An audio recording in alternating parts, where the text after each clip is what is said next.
here in the tri-state. It's sunny again, so I'm happy about that. And sometime, depending on how this day goes, I'm going to take me a walk because let me tell y'all something, man. Before I get into all this stuff that I got to talk about, when I just took these 2 little days off this recently, and when I took these 2 little days off this recently, right, and decided, hey, listen, you know what? I ain't gonna I'm not gonna vlog, I'm not gonna do no edits, I'm not gonna do any of that, you know. Before I did any of that, I said to myself, I said, you know what, I need to take a break. I need to take a break. I'm missing out on life. I'm so dedicated into doing these edits and looking for stories. I don't even realize sometimes hours pass by. You know what I mean? And I know y'all looking at me like I'm looking on camera, whatever, or whatever the case may be, but I'm really just trying to home in on my words here. I've done this for the better part of 2.5 years, and it's like I'm not getting tired, and I know a lot of y'all heard me say that last night. I'm not necessarily getting tired. I'm just, you know what I mean? And so I felt like taking a little break was a good thing for me, and I'm glad I did that. So shout out to everybody that's been rocking with me for the past 2.5 years or whatever. And like I told you, I've always kept honest with you guys. I won't let you down, but based on the fact, and this is why we're doing this today, we're doing a $150 drive today. We're trying to see, and I got this from King Payne. I want to give a shout out to King Payne first of all, and I'm gonna tell you why. And I left this at the latter part of the title, but I just want to get into one reason why I respect King Payne, and I'm gonna tell you why I respect King Payne. I missed this live last night, but I went and I watched at least a good 45 minutes of it today or whatever. Right? Good job, kid. This is my thing. King Payne had never met me a day in his life. I'm not even pretty sure. I'm pretty sure he had never even seen my page before. And however he found his way to my page, I mean, that's just for everybody to guess or whatever the case may be. Or a lot of people know exactly who I am because I've been here on YouTube for almost 3 years now. So it's quite frankly, if you haven't come across my page, you will come across my page sooner or later. And so the thing I liked about King Payne was he didn't come in my page and was about gossiping or starting trouble or trying to find out who was talking about who or trying to cipher information or anything like that. He didn't do any of that stuff, you know. Instead, King Payne contributed to my page, even though it was only $10. I don't care. You contributed. You understand what I'm saying? King Payne shared my link, which I respect. King Payne shouted me out of the show and tried to give me more subscribers, not one time, but 2 times. And I donated back to him. You understand what I'm saying?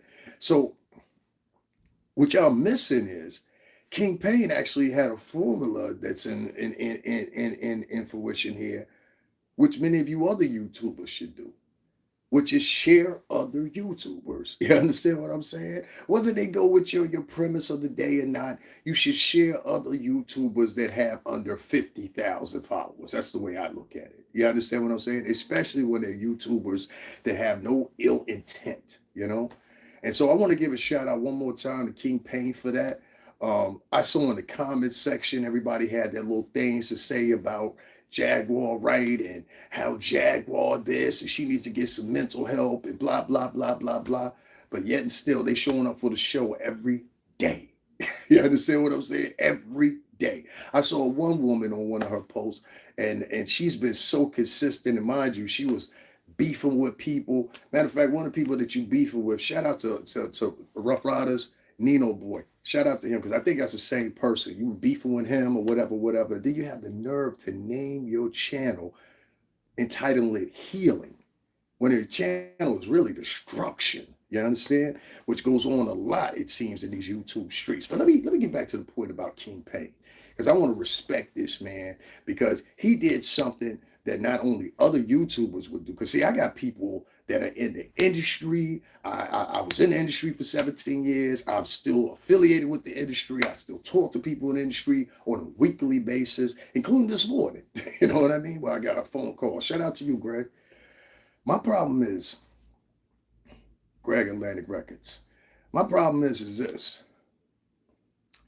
People go on his page and they leave all these non-whimsical comments and they try to tear him down and say this about him and whether or not he's part of the LGBT community, which is quite frankly none of your business. You understand what I'm saying? I live in the New York City tri-state area. The LGBT community, let me put it this way. One of the biggest parades in the world that they have for the LGBT community happened right here in New York City. You understand what I'm saying? Maybe a year before the pandemic started or a couple months before the pandemic started. I wasn't out there, but they had a huge turnout. And this was their world parade. You understand? People from all across the world came around. It wasn't one incident. You didn't hear about nobody. I didn't hear about nobody getting beat up. I didn't hear about none of them running around being rambunctious, beating up people, starting fights or whatever the case may be. But if you look at many other different parades that they have and shit like that, you will see that women have been assaulted, people have been beat up, robbed, whatever. It doesn't even matter what parade it is. Dominican Day Parade, Puerto Rican Day Parade, Brazilian Day Parade, Colombian Day Parade. They all take helm right there around about 46th Street. And what is that? 7th Avenue, I believe. You understand? I just stood out there before, right where the McDonald's is. And it stands up into the 50s and comes on down right there. Now, if you are draining yourself day to day to find out what this man's sexuality is, because really what it is it's a shaming tactic that not only black men use, but black women use as well. Meanwhile, you got somebody in your family that's part of the LGBT community. Meanwhile, you got a friend of yours that's been a long-standing friend or whatever that's part of that LGBT community or whatever. So not only are you in your efforts to try to insult him, whatever he may be part of. I don't know that man's sexuality. I don't give a fuck what it is as far as him and I interacting. You understand what I'm saying? As far as him and I having a conversation, as far as him and I even having dinner or whatever the case else may be or whatever, because this is the New York City tri-state. You think this is the first person I met or been a friend of or had a conversation with that wasn't in the LGBT community? And somebody had the gall and balls to write that shit in my comment section. And just like good goddamn YouTube they retracted the motherfucking statement and put it in my YouTube studio. I might put you out there. Because see, what you don't realize is the era in which we live in. So you can't hop on the channel. Some people can do that. You understand? Some people can do that. But most people, you're going to be attacked when you try to attack that group. You try to attack minorities or you try to attack women. That's just what it is. So I'm just going to say for myself, and I mean myself, I am never going to sit up there and talk down about King Payne. If we work out as friends or whatever the case may be, or don't, I'm never going to go to the path of where I have to talk about this man because of the pure simple fact it don't look cool. I've been cool. I'm still cool. I work for cool people. I work for Puff. You understand what I'm saying? I work for some cool people. So I know what cool is. You know what I'm saying? I know what live is. I know what dope is. I know what all that is. And it has nothing to do with these YouTube streets. So King Payne, once again, I want to say thank you, not only for donating to me the first time you were here versus people that been here for a year and a half, 2 years, 2.5 years even, and never donated one motherfucking red cent. But you picked up on, just like I said, these motherfuckers will come to your channel, hover around your channel. Yes, other vloggers. Yes, other people with ambitions of being vloggers. They will home to people that have some type of substance in their walk, substance in their motherfucking delivery, substance in their motherfucking drive. They will come to your page and gather every little bit of information and then go over to that little struggle ass pages they got and start a live. You understand what I'm saying? And then what they'll do is they'll basically just regurgitate all the shit that he said, or I said, or other bigger bloggers that said it, try to make it into their own. And a few little motherfuckers that come over there and check them out, what they'll do after that is they'll start believing that person. Oh, they're strong, they're smart. You didn't know your favorite blogger didn't even graduate fucking high school. I can't make this shit up. King Payne, keep doing what you're doing. Keep moving how you're moving. Keep delivering what you delivering. And more importantly enough, whatever side you stand on the pendulum when it comes to Jaguar Wright or whatever subject you got available, or whatever the case may be, keep being a real nigga and keep doing that. Because one thing I'm going to say is, at least the nigga is authentic, which goes way against a lot of you fucking vloggers. A lot of you vloggers are fucking phony as fuck. And I'll stand by that and I'll stand by it again. Because I've seen interviews with people. I'll give you a perfect example, right? And I'm not calling the man fake. I'm just saying, you got a way about you. You understand what I'm saying? And as you over there and you trying to get yourself and your partner trying to get yourself so centered in with white crowds or whatever, white, particularly white millionaires, billionaires, it seems. You know what I'm saying? Don't forget one thing, my friend. You from Connecticut. You understand what I'm saying? Some people gonna know who I'm talking about. Some people ain't gonna know who I'm talking about. But these are two big time vloggers, and one of them happens to be from Connecticut. And I gotta say, I know you saw my messages or whatever, and I was like, yo, homeboy, can you come over to my page or whatever the case may be? You know, show some love, donate, share me. You know what I mean? Whatever the case may be, help get me up. It's like black people, black men in particular, and this one particular gentleman, he's not even from America. He's from Africa. His friend is from the Caribbean, if that gives you any hint. You understand? But the one that from Sudan, he's from right up the block, right here in New Britain, Connecticut, ain't you? You know, so it really hardened me and hurt me that, you know, outside of these, and they're wonderful, don't get me wrong, these little sessions you have with other multimillionaires and everything like that, or whatever the case may be. But homie, you know what it's like out here, especially now in this climate. And so with all those millions and millions of dollars and Lamborghinis and different properties that you own or whatever the case may be, it would seem like one day out of the blue, you would be like, you and your mans would be like, you know what, let's play Santa Claus, because this is shit I'm going to do. There's literally vloggers online that you can go find them if you want to, that randomly go around. They go to grocery stores. I'm pretty sure some of y'all seen these videos. They go to grocery stores or whatever. Somebody's in line getting ready to pay for their groceries. They pay for the groceries for them. You understand what I'm saying? There's random donators that are out here that'll just be like, yo, here, hold this. You know what I'm saying? Get your life right, because people know what it's like out here, whatever. So when I hear somebody bragging every day about how they're a millionaire, how they got this, well, not necessarily bragging, but talking about it or whatever the case may be, I would say, well, bro, if your whole modus operandi is about helping men, this is the help that men need. Now, allow me to, before I get into the story and everything like that, allow me to just a little bit expunge on what I mean. If you are a woman nowadays, and this is one of the big ups that women have, if you are a woman nowadays, it is no problem for you to go to another woman, and those women will offer you support. Those women will offer you support not only monetarily, but they'll offer you the same support emotionally. You understand what I'm saying? And that's something that lacks, and I find it only particularly lacks with black men. You don't find this in Spanish culture. Trust me, I know. Tú sabes no claro a la gente. You don't find this with Italian culture, Jewish culture, many others. Yes, there's many of them that mutter in between. It was amongst the men, and they hate each other, they shoot each other, they kill each other, whatever the case may be, right? But that is the precocity of men of color, specifically black men, and I'm going to tell you why. See, just like I was talking about King Payne earlier, or whatever, and I was talking about that comment that was left by a man. You understand what I'm saying? That was led by a man who walks out his door every fucking day of his life, and he knows what it's like to look like this.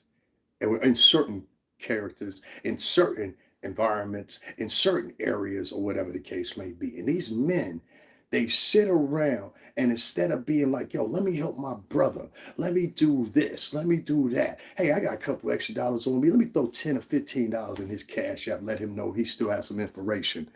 Enjoy your commentary, fellow Taurus. Thank you very much. Who is that? La Donna Bella. Hey, salud, la reina. Tú sabes la gente latina, la puertorriqueña, no? So it's like, when I see men out here, and they're like, they refuse to help other men, and then you wonder why the women are spearheading you. 1, 2, 3, 4, 5. It's because you have no togetherness. You have none. I can walk down the street, New York City, Connecticut here where I live at. I can go down to what's the name? I can go down to Jersey, and all in all, you will see the same thing. You want to know what that same thing is? You will see men of color walk past each other, and instead of being like, you can't even speak to some of them. Instead of being like, yo, instead, this is what they do. Y'all watching very close on camera, and fellas, if you're watching, tell me if you can identify with this. So here's me walking, right? Da, da, da, da, da, da, da. Here's me walking past another brother.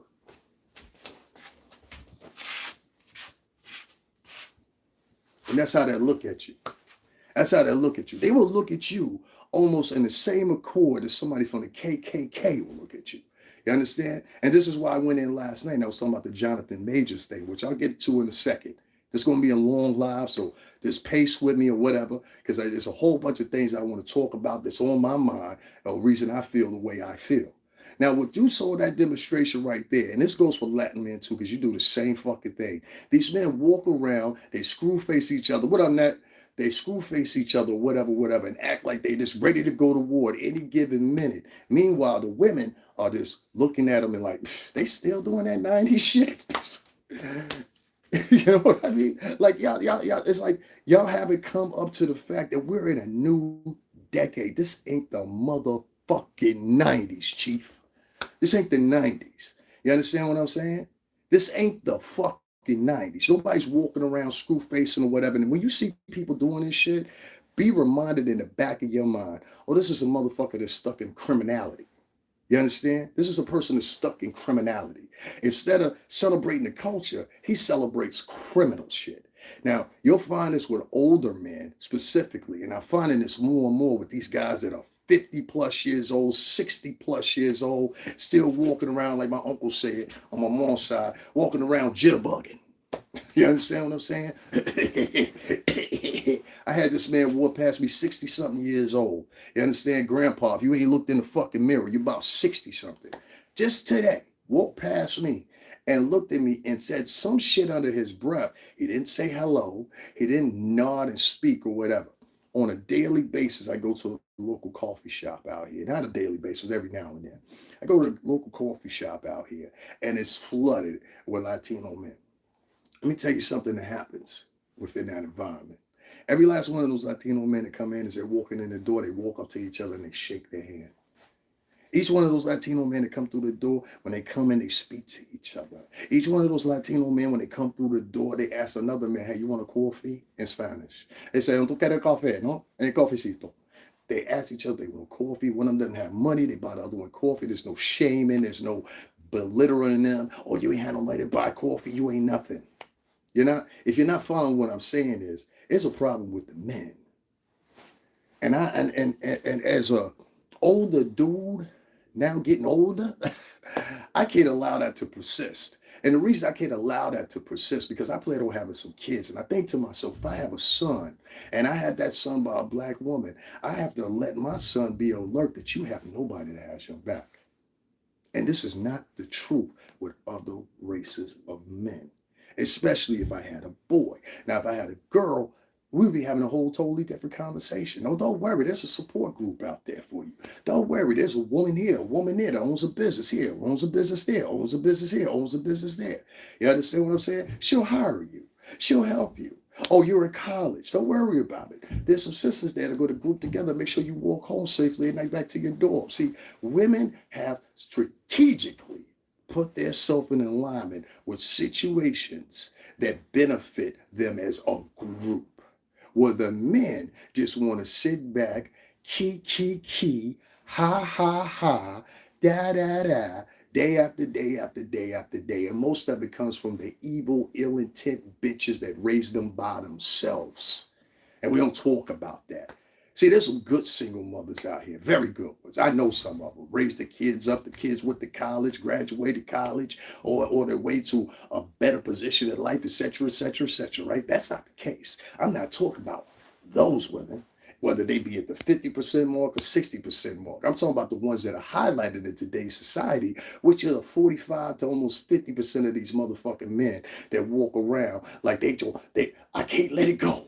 I gotta be a criminal. Why? Because so-and-so in his song said I gotta be a criminal. So you so influenced, and your parents didn't teach you, or your parent didn't teach you enough, that you are influenced by a song so much that you will go out and try to emulate what this motherfucker in the song ain't even doing. And how do I know? Because I've been out there. You understand what I'm saying? I didn't show my shit on page before. My shit is 8 pages long. I couldn't even believe it myself. My earliest shows go back to 14 years old, my crazy ass knucklehead Cuban cousin Mario, and you know what I'm saying? They never found a gun though. We was good even back then. Throw that shit in the river, papa. You know what I'm saying? Shout out to my cousin Mario. But let me put you out there, nigga. I had to tell the story though. It's crazy because the men that are out here are not for helping you. Unless you are talking like a jitterbug, unless you are talking about doing some criminal shit, and y'all know I'm not lying. Y'all can go right here on YouTube and see this shit. Where these men are on here, and I'm not bashing men specifically, I'm just calling it out for what it is because it affects me too. Sometime today, let me tell you how deep it goes. Sometime today, I'm going to go out of my house and I'm going to go get a coffee. I'm going to go do whatever I'm doing, right? And I can guarantee you, before a man of color says hello to me, because either they're jealous of me, don't know what to make of me, don't know how I look, whatever the case may be, whatever they're trying to figure out about me. A lot of times it comes down to how I dress and how I look. That's what I'm starting to notice. But and other men of color, please chime in if anything I'm saying is incorrect here. I want to hear your voice. So please feel free, write down in the comments section or whatever. Hit that like button for me if you would also, if you're in here in the chat or whatever. We're going to talk about the other subjects, Jaguar Wright. We're going to talk about Jonathan Majors. We're going to talk about Judge Joe Brand. This is going to be a long live. We're only 20 minutes in.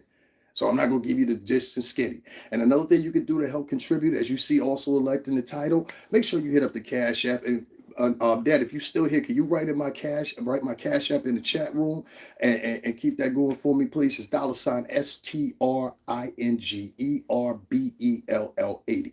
That's why I said shout out to King Payne, because he let me know something that I should have been knowing. I need to get on here and advocate for myself. During the week when I'm doing my lives, I shout out my Cash App. And if anybody, go back and rewatch them. I shout out my Cash App maybe 1, 2, 3 times, because these people turn around and they say, oh, he on there begging. You can't shame me. I've done more than you. You can't shame me. You understand what I'm saying? And I'm not worried about your motherfucking particular group of friends and what the fuck they think about anything. Fuck you and everybody live in your house. Continuing. The men, most of these men nowadays, what I'm finding is I couldn't even come to them if I needed something. So say if I said, hey, you know what, bro, I'm trying to make this move or whatever. I need to borrow $10,000. Well, what you been doing to try to get that $10,000? Why don't you try doing it this way? They will give you every fucking excuse in the book of why they can't do it. A lot of y'all ask me, hey, you got all these friends in the music industry or whatever. None of them donate to you? No. This is the way it goes. You need to restart yourself, then you got to restart yourself on your own. So I put forth every effort that I can for the past 2.5 years, including being on this motherfucker every day, trying to do so. This is how the music industry, people within the music industry work, the black ones. Now, if you're white in the music industry, you can ask Jaguar Wright this. I'm sure she'll back me up. It ain't like that. It ain't like that at all. Oh, no, no, no, no, no. Be a white actor like Robert Downey Jr., who was a fucking complete cokehead. You understand what I'm saying? Yes, you were, nigga. He was a complete cokehead for years. When he came back and he decided he wanted to come back, they said, you know what? This is what we're going to do. We're going to give you one of the most biggest characters ever to walk this side of the earth. You're going to be Sherlock Holmes for not one movie, but 2 movies. You know what? You did a pretty good job. Let's do this. Let's make you fucking Iron Man. This is what they did for a cokehead. You understand what I'm saying? So when you out here calling Jaguar Wright a cokehead, well, Robert Downey Jr. was a cokehead too. So remember that next time your punk ass watch Iron Man, bitch. He was a stone cold cokehead. Stone cold, where he was almost unoperational, where he was sitting around and he was fucking just drooling, getting into car crashes, all kinds of shit. Go look up the story for yourself. You don't believe me. Robert Downey Jr., Iron Man. When it comes to white people trying to resuscitate their career or get back into the music industry or get back into the film industry or whatever the case may be, which is going to lead me to a segue here, they have help from other white people. When Harvey Weinstein got arrested, did you not see the complement of white folks that was coming behind him? Not Harvey. Harvey couldn't have did this. Not Harvey. I've known Harvey for 20 years. Hell, I went to Harvey's cousin's dinner and blah, blah, blah, blah, blah. There's a different fucking approach to them. These are the same men that will later on carry on and have conversations online that extend 10 hours, 12 hours or whatever, talking about how fucked up it is out here. Meanwhile, you ain't doing shit to help when you get the fucking opportunity. That's the problem I have. In rehab so many times, he was almost out of here. Facts. Thank you. Robert Downey Jr., did you monetize this live? No, I can't monetize anything. Let me go back to that. The reason I'm in a little pickle I'm in, because and let me go back and then I'll let you explain. I'll explain a little bit further. So probably 8 months ago, Google had sent me the information for AdSense or whatever. Here's your code. Anybody's familiar, you know what I'm talking about. You enter the code in on Google AdSense. All of a sudden now you can do super thanks, super chats, all that stuff or whatever. So I turned on the super thanks. I didn't want people to think I was getting over on them or anything like that. So I left the super chat out. Plus, I know the setback on the super chat and the super thanks. Fucking Google is taking 30% of it. Why would you want to give, you give me $100, why would you want to give fucking Google 20 something of it for you watching me here? This is not their show, it's my shit. So be as it may, I left the super thanks on. Annette donated $10 to the super thanks. Thank you very much. And somebody else donated via the Cash App. Once again, it's Cash App $STRINGERBELL80. Our goal today is $150, which I think with the amount of followers I have, it shouldn't be a hard thing to do. Shouldn't be hard at all. $150. I want to see how many of the brothers are going to help me reach that, so I can prove a point to you ladies that the problem really is when a lot of y'all, I don't agree with everything y'all say, but a lot of the problems that stem here on fucking YouTube are from men. Are from men that look like me, that look like your sons, that look like your nephews, that look like you. Yes. And it's about fine time, because so many of y'all want to sit up on here online and profess that y'all kings and the way you want a woman to be and the blah, blah, blah, blah, blah. And some of it I listen to and I say, okay, that makes sense. When it's a reared man, a man that's in his profession, a man that's steering the right way or whatever the case may be, a man that's particularly most of the time positive. I don't have no problem with them men having those conversations. But when it comes to these men that don't help anybody but themselves, including on their own fucking YouTube pages, where they'll sit there and they'll collect dollar after dollar after dollar after you, but won't donate to anybody else. You understand what I'm saying? Like, they won't donate to any of their fellow YouTubers. They won't donate to even people that follow them, that have their own pages. They won't promote them. They won't share their lives. They won't do any of that shit. It's all about me. And I'm trying to tell you, in the end, men, that's going to be your fucking demise. Because, see, you want to talk about starting wars and shit like that. What, you got, an army of one? Was this a fucking Android game, a fucking PS5 game? You an army of one, right? You'll get these guys online talking about, yeah, what I'm gonna do, we gotta fight against this system. Nigga, if able to lead the people, you gotta know how to feed the people. You understand what I'm saying? If you want to lead the people, you got to feed the people. You know where I got those words from? Bobby Glanton Smith. Shout out to Bobby Glanton Smith, 5150 forever. I don't give a fuck what he say. Shout out to Corey Holcomb. Shout out to Zoe Williams. Because they were all in attendance when he said that. And able to lead the people, you must be able to feed the people. So we got these fake ass kings versus the real kings on here getting the most attention. And I blame some of you other men. Now, I know a lot of y'all ain't never had a daddy. A lot of y'all ain't never had an uncle to do a football with you. You understand what I'm saying? In fact, your whole entire life has been bent and centered around mama and her sisters and your aunts and them. I get it. Entonces, sabe, la gente latino, la tío, la tía, entonces, sabe, toda la gente era la mujer. Okay? Toda la familia era la mujer. Okay? So, if you've been around women all your whole entire life, the only thing you know how to do is act accordingly like a woman. You understand what I'm saying? And so you see a lot of these personalities that are online, and you try to call out people like King Payne or whatever, for whatever he might represent. But in the background of it all, you the one that we should be pointing our finger at. Tell me how many times, ladies, tell me how many times, men, have y'all been on these men's podcasts that want to act like they Kang so-and-so, they big brother Hakeem and all that shit, right? You get on these motherfuckers' pages and shit like that, and what you find out is this motherfucker ain't helping nobody. He don't care about nobody. He cares about himself. They care about themselves. You understand? And this individuality shit, yeah, it's cute when you're on YouTube or whatever, but how it translates into life and into the world is something totally different. And so this is why I tell you, in my daily basis, whether I'm going to get a cup of coffee, I'm going to get on the train, or I'm just simply walking up the fucking street, most of the time, the people that do the most are Black and Latin men, not too followed behind by white men a lot of times too, you know, with the stares, the tough guy act, all that shit or whatever. Moving on, this is the perfect segue because I was talking about actors. And I want to talk about an actor in particular. Just give me a second, guys. I'll get something to drink here.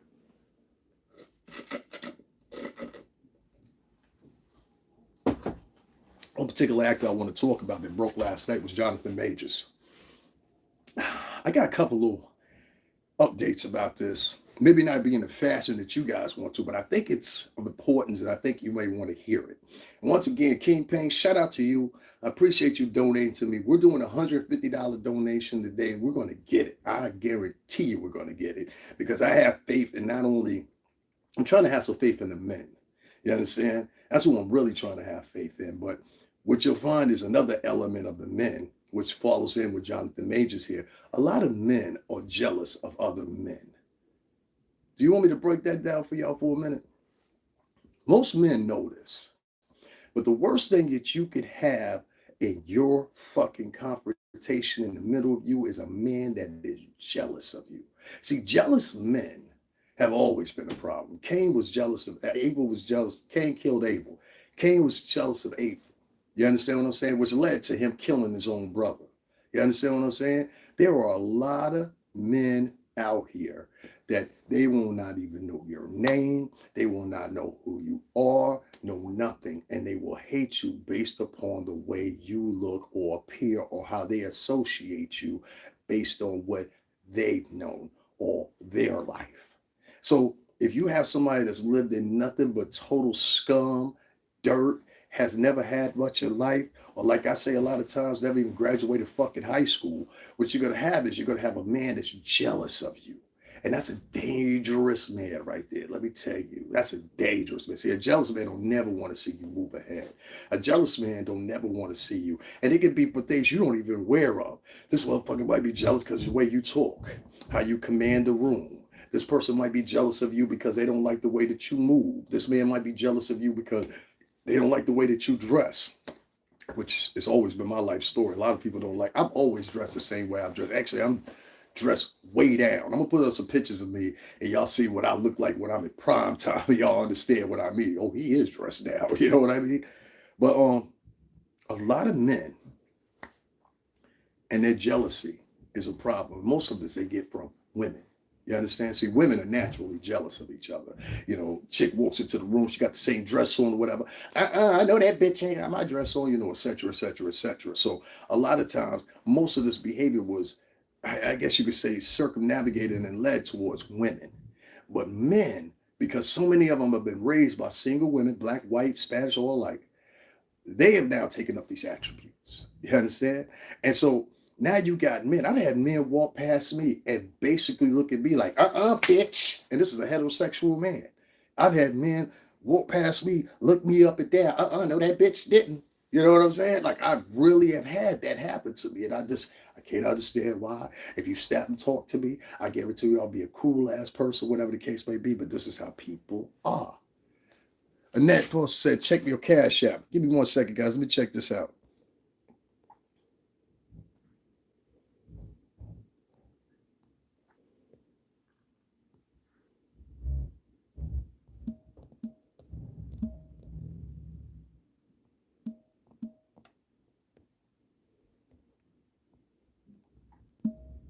Give me 1 second. I gotta open up the thing. Let me not forget this quote, and I definitely will. Thank you too, Annette, because I know you donated to me or whatever. So shout out to Miss Foster for donating. I just want to give me 1 second because I want to know exactly how much she donated so I can show you guys what I mean. And she's a woman.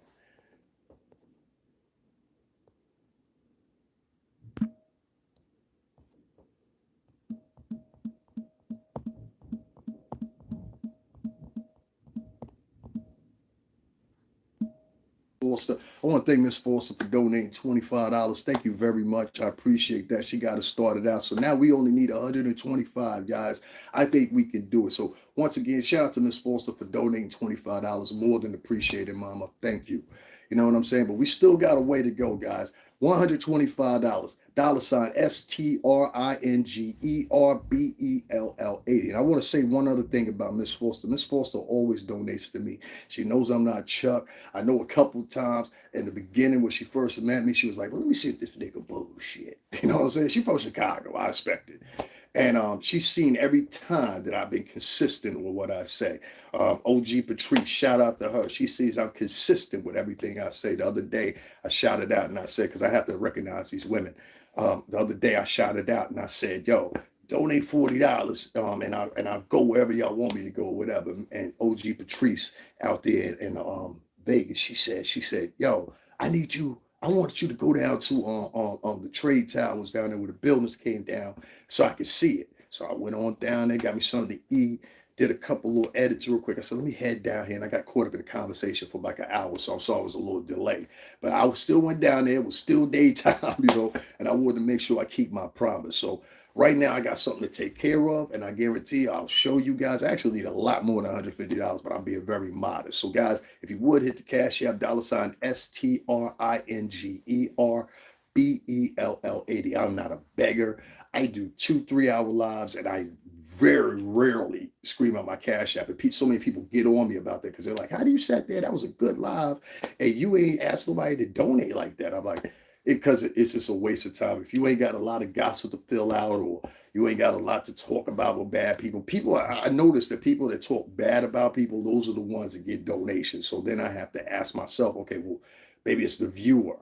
You know what I'm saying? Maybe it's the type of viewer it is, because ultimately the vlogger's not donating to me, the viewer is. So I guess they just kind of like situations like that. But back to what I was saying.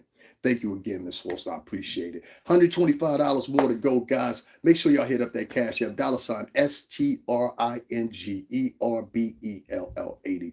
A lot of people on here on YouTube, I think, also are kind of afraid that I will excel beyond this point right here, because then I'm a threat to them. So it's not in their best interest to support me, hit the like button, share my links or anything else, because it appears simple fact they view me as competition, which is fair.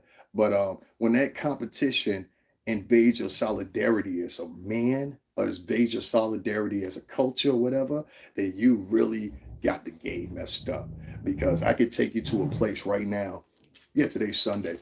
I could take you to a place right now, and I've mentioned this before, called PC Richards and Son. People that live in the New York City tri-state get more than familiar with them. And this place is owned by Jewish culture. And everybody that works in there, whether it's a yarmulke, Hasidic Jew, or Orthodox Jew, or whatever. Everybody works in the store almost, except for maybe, they're hired because of laws and things like that. They'll hire 6 or 7 other people, but the majority of the and this is an electronics store, PC Richards and Son. You live here in the tri-state area, you know exactly what I'm talking about. You go down to Brooklyn, the Jewish communities down there have whole communities, and the Muslim communities too. I don't want to leave them out, where they bus their kids to school, have their own schools, have their own school systems, everything else. It's amazing. So I hope that I could get, because I know in Latino culture it's like that. I know this for a fact. But I would hope that being I'm like I could get a lot of African Americans to do the same thing, and it doesn't seem like that. For African Americans, sad enough to say, it seems like who's ever worn with who the most, that's who they'll donate to. Whoever's talking the most and piling on and stockpiling and punching and kicking the person as they're down, that's who gets the donation. Whoever's the most sassy and snappy and insulting people, that gets the donation. So at that point, I have to say, well, the people have a choice of whether they view this type of material or whether they donate to that type of material, and that must be who they are. So in retrospect, it really boils down to the soul and the essence of the people that are watching. And some would say, well, maybe these people are just evil, maybe these people are really evil, and they sit back and when I was a kid, I've said this before, I talked about this before. My mother, she used to be into that whole pro thing. I think this is why her and my father met each other. I never confirmed this, but I'm going to ask her one day. My mother used to wear a little afro. She used to have the pick in her hair. She had wicker chairs. Some of y'all too young to know what that is or whatever, but she had the wicker chair and the African plaque and everything like that. And my dad, this Cuban man, he was in the same points because he's negrito, meaning black. My father was very brown skin, kind of like a reddish brownish, dark brown skin though. I look just like him, to be honest with you. And I think their association with that brought them together. I don't know how to make of that. Now I can't confirm that, but I think that's why they got together. And so as I was growing up, I was always around people. I remember going to people's homes and they had Minister Farrakhan playing on the radio and they were just sitting there and listening to it. I remember going to people's houses and I had so many different, um, I don't know, examples of things. My Aunt Melanie, she was one of the first people when we were down south. She was one of the first people that had her own public access channel, worshiping black, whatever, whatever. And the show lasted probably like a year.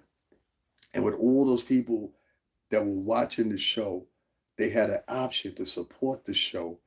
At that time, it was mailing in donations. And because subsequently they didn't, she had to stop. And that's what I thought about last night.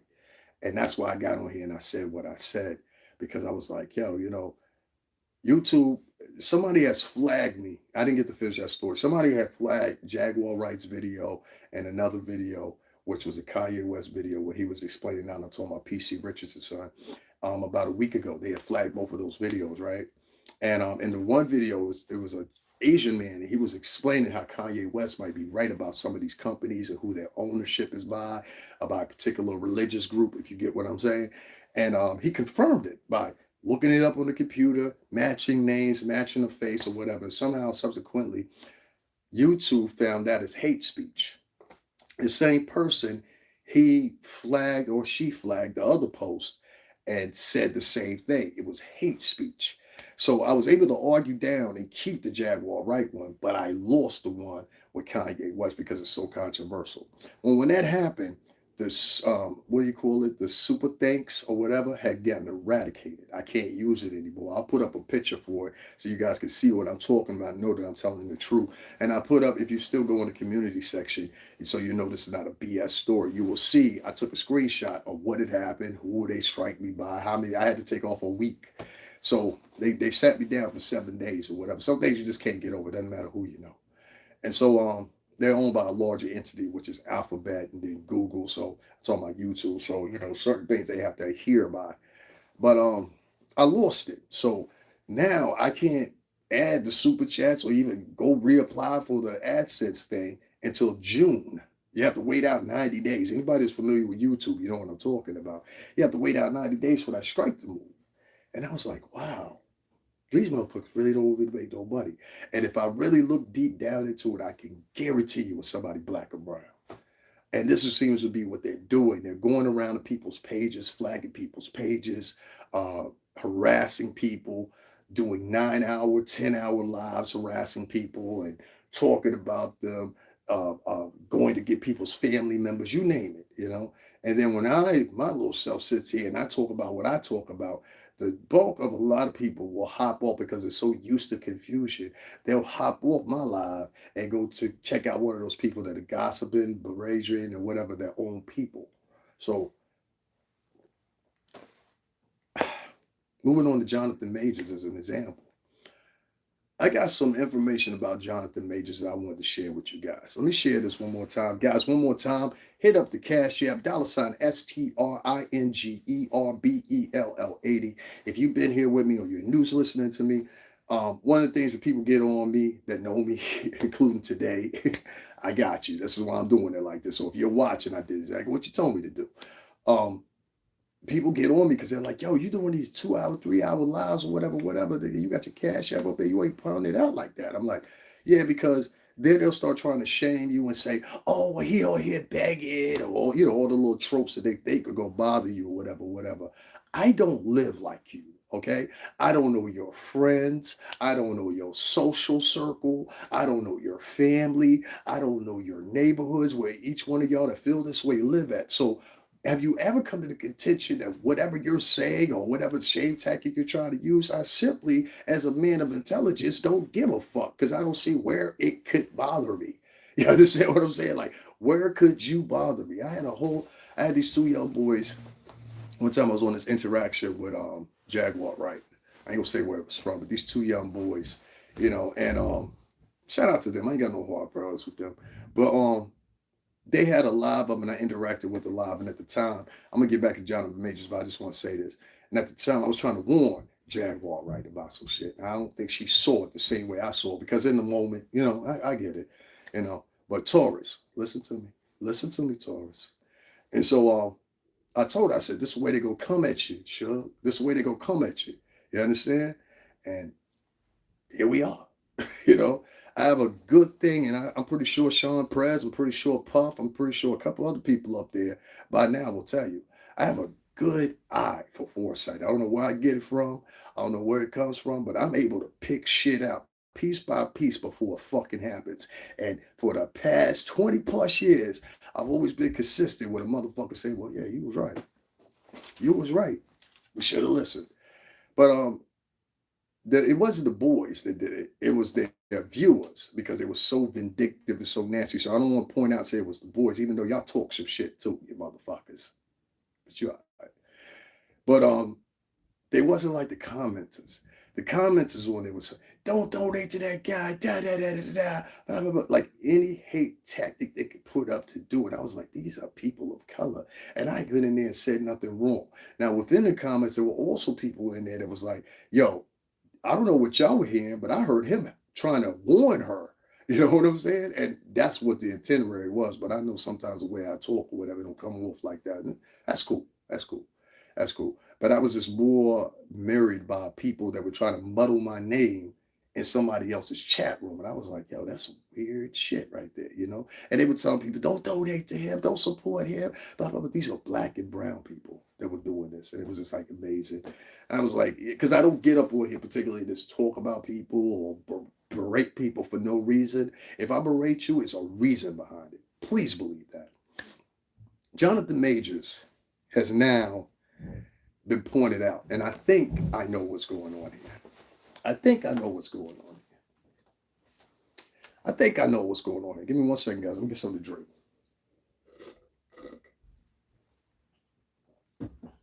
I thought about this very hard before I got on here.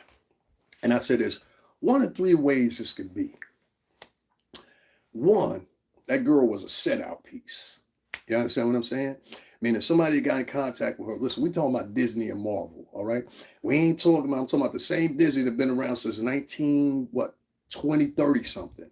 All right, we ain't talking about some little small entity, such and such network, your favorite YouTube channel. We're talking about fucking Mickey Mouse, Minnie Mouse, fucking Donald Duck, Goofy Disney. And so, as I mentioned last night, if you didn't see the live, Jonathan Majors has a multi movie deal.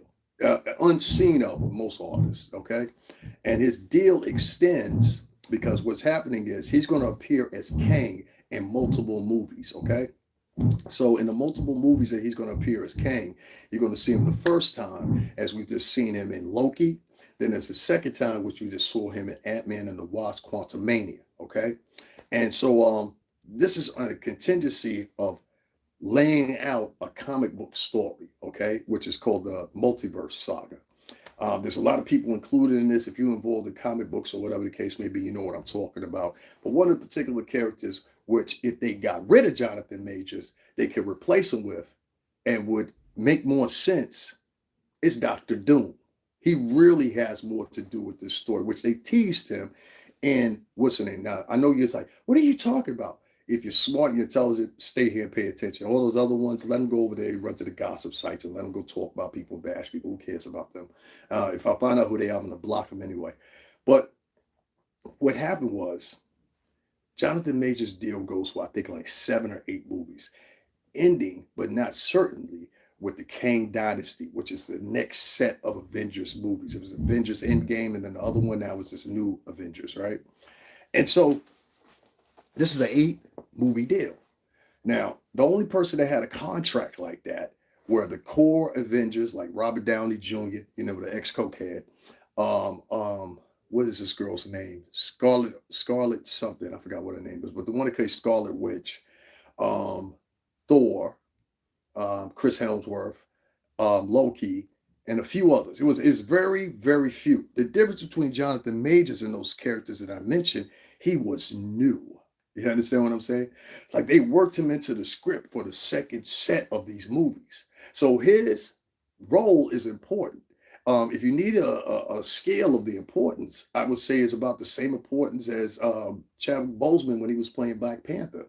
You know, the character of Kang the Conqueror is traditionally white in the comic books. He's not black. He has a blue face. His name is Nathaniel Richards, and all his ancestors, which many of y'all don't know this, Jonathan Majors would be playing multiple variants of himself. So if you watch Ant-Man and the Wasp Quantumania, you know at the end of it, they had three characters. It was a Mortis, and then another version of him, and then another version of him. And all these versions subsequently, basically, they travel through time, and they go to different points in time trying to alter time. So this is Jonathan Majors' deal here. If you wanted to get someone out of this deal, it's a very easy way of doing it. Cause some controversy. Cause some controversy. Now I'm gonna tell you what I mean by that. We had two movie producers. One that worked with him, well, one was a television producer, Norm, which many people in business know. Normandy, as your name is pronounced or whatever. Him and another guy, I forgot what his name is, Michael something. They came online and they wanted to resurface a poster they put up a couple years ago, alluding that Jonathan Majors was violent. He had tendencies to beat people up and all this stuff or whatever. But somehow or another, he made his road all the way through to get to Disney. Pay attention here. And this multi-million-dollar deal, which potentially will be multi-billion-dollar if you see any residuals from the movies himself. I know Robert Downey Jr. here worked in the clause where he saw residuals from the ticket sales. So I'm pretty sure Jonathan Majors, being that he's in the game for this long so far, he would do the same. And so these two men, they said, one of them said, I can't believe I tried to tell people years ago about his behavior and blah, blah, blah, blah, blah. You know, it's always your behavior. Pay attention to that shit right there. If somebody's always talking about your behavior is not erratic, or you're not killing somebody or wilding out, cussing somebody out or something like that, or walking around smacking people, that is somebody trying to make you a conformist. You understand what I'm saying? I mean, you conform and acquiesce to who the fuck they want you to be. And what I'm trying to tell you is, and this is from somebody that was in the music game for a long time, if you acquiesce and you pick that decision, what happens is you don't hit anything in life. You end up just being normal. Now, you're a big deal to other normal motherfuckers, but to people like, and I hate to say it like that, myself and others that have been in the music business, been around multimillionaires, seen all kinds of amounts of money, you ain't shit. You understand what I'm saying? And your broke ass will die owing money. Your broke ass will die living in an apartment. Your broke ass will die. You understand what I'm saying? It just is the way it goes, you know? And so, you know, I don't make up these rules. That's just the way it goes. This is why I fight so hard for myself. And once again, guys, make sure y'all hit that like button. Make sure you have the Cashapp. We're doing that today. $ STRINGERBELL80. Our goal is 150. We've got 25 of that. We got 125 to go. Who's going to be the next? Throw in your donation. Show some love. If anybody's in the chat room, any more people left in the chat room? Oh, yeah, they are. The chat room cut off for a bit here. Make sure you put my Cash App in the chat room if you would, please. It's $ STRINGERBELL80. We gonna get this, bro. We gonna get this. Jonathan Majors was accused of being not only a violent man, but also of having a tendency and a precaution to attack other people. Oh, we knew this. But once again, like I said last night, we didn't say anything though. Go ahead and let him make it to Disney. Go ahead and let him make it to Marvel. Go ahead and let him make it to Creed 3. And we know he's violent, but say nothing. Say nothing. You understand what I'm saying? I have someone keeps removing it. She said, yo, I have put it up, but someone keeps removing it. I told you there's people on my page that come here every day. And look, she just proved it to me. She just proved it. And that said, I put your Cash App up and somebody keeps flagging it. As much as they'll flag my live. These are black terrorists. We're going to go more in on them in a minute because this is what this is all about. So let me just share this again. This is what I go through every day. These are black and Latin people that don't want to see me make it. And there's a few of these people are some people that I know too. Please believe that. There's a lot of people that are jealous of me. They don't like me. They don't like how I move. They don't like how I do my thing. And some people want to control me, evidently, what I say, how I say it, or whatever. And it even includes here on my page. But we go continue. Make sure y'all hit up that Cash App, y'all. $ STRINGERBELL80. And to the person that sit up here flagging me over and over and over and over again, you're pathetic. And if you don't have anything better to do to sit here and watch me and try to control my money, I hope everything in your life turns out bad. I hope your fucking mother dies. I hope your fucking father dies. I hope everything that you hold close to you fucking withers and dies away because you're a piece of shit motherfucker. All right. I hope something happens to you terrible in the next week. All right. Entonces, Cristo. I hope it does, and I'm praying that it does. Because any motherfucker that does something like that, and I'm sitting here talking about these worthless motherfuckers that are like this, there they are. And 9 times out of 10, it's probably a guy. That's the whole thing about it. A lot of these guys that would call out people like King Payne are really the homosexuals. You understand what I'm saying? I digress. Anyway, because if you're here, you just want to fuck with another man as he's trying to make his strive through life. You're a homosexual, probably. You probably got a crush on me or some shit like that, right? Right. Anyway, moving on, because you're not going to stop this boat. Long story short, I just want to give y'all a little taste of what I go through on a day-to-day basis. And you have it right there in the comment section, so you go look for yourself. Someone keeps flagging me, just like they flag my post so it doesn't get out to people. Because evidently, let me tell y'all something before I get back into Jonathan Majors. Watch any motherfucking nigger. I'm not talking about black people. I'm not talking about stand-up good black folks. I'm talking about niggers that y'all don't want to fucking acknowledge that exist. Niggers. Watch out for niggers that sit around and they do behavior like this amongst their own. Motherfucker, I was just describing you. You came in here and proved the point. Nigger. So moving on, and I'm not afraid to say that they are niggers. If you're sitting around and you're trying to displace somebody else for doing what they're doing while they're talking about another black man, you're a fucking nigger. All right, now, I have no fucking any type of fucking empathy for you. If you're offended by that, fucking leave, unsubscribe, and don't come back. That's fine. But this is sit up here and consistently come to somebody's page and flag the page. I don't flag people's pages. I don't. You know what I mean? So I find it just offensive that I do. And then there's other motherfuckers that will flag you because of the pure simple fact they can't do what you do. Jonathan Majors is now being attacked by 2 different directors that say they worked with him in the past. Both of these men concede the fact that they said that Jonathan Majors has been guilty of being violent, How can you tell nobody? How come you never went to the police? How come you never suggested anything to these folks or whatever the case may be that it might lead to that? Anybody getting ready to cast him or whatever the case may be. And what you'll find out is in the course of 2 years that these tweets go back, maybe 3 years, there was never a mention of it. There was never a mention in Hollywood of him being violent. There was never a mention in Hollywood of him being something other than what he was. There was never a mention of it. Don't you find that peculiar? Don't you find that weird? Don't you find that odd? You understand? And the reason you might find that odd is because here we are, and they wait to this very moment when somebody gets hurt. That's like jumping in your car every day, going down the highway. Somebody tells you, hey, put on your seatbelt because around about 8 o'clock in the morning, people fly through here about 80 miles per hour, right? And you say, nah, I'll be all right. I'm going to keep the seatbelt off. And year after year after year, you watch your man and don't say nothing else after that according to the seatbelt. It's the same thing. If you knew there was a danger here, why didn't you say anything? And this is one of the problems I have in the industry with a lot of you motherfuckers who I could get on here. Listen, let me tell y'all something, right? I can literally get on here and tell some stories and I could clock out with probably like 10 grand if I wanted to. But I'm not a sucker. You understand? So I'm not going to do that. Do you know the amount of shit that I've seen in 17 motherfucking years in the music industry?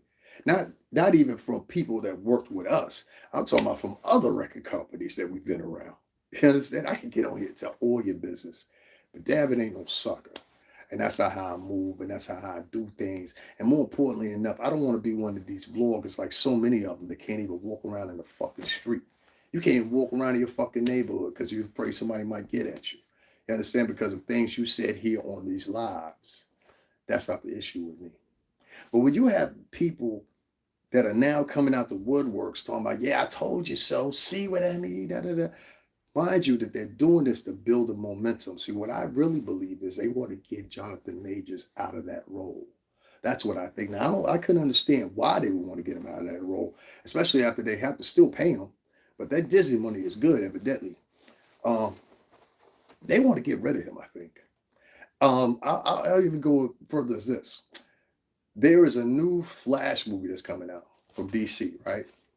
And the star of that is a guy by the name of Ezra Miller. Many of y'all may or may not be familiar with him. And I'll get back to Jonathan Majors in a minute, but this is in the fashion of comic book movies. This rotten piece of shit white boy went around and did all kinds of crazy shit. He punched a woman, he beat down on someone in a bar, and a whole bunch of other shit or whatever, and was arrested not once, but twice, right? Do you think DC is scrapping that movie? I'm gonna get something to drink. Y'all tell me in the chat room.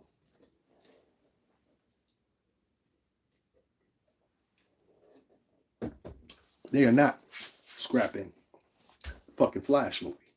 In fact, DC was so invested. DC was so invested in keeping this raunchy white boy. They were so invested in keep, because that's what he is. He's a piece of shit, piece of trash, poor white trash, motherfucking white boy. Yes, you are, motherfucker. And I hope you hear it. You're a piece of shit.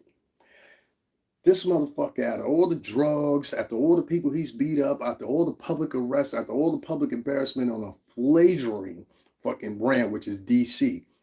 Nobody gives a fuck about the DCU. I like the Joker. I like the Batman. The dark movies everybody liked. But the fucking shit that they try to build with the Justice League and make it a shared universe like they did with Marvel, the shit don't work. It's just not important. He was very good in Lovecraft Country. Yeah, he was.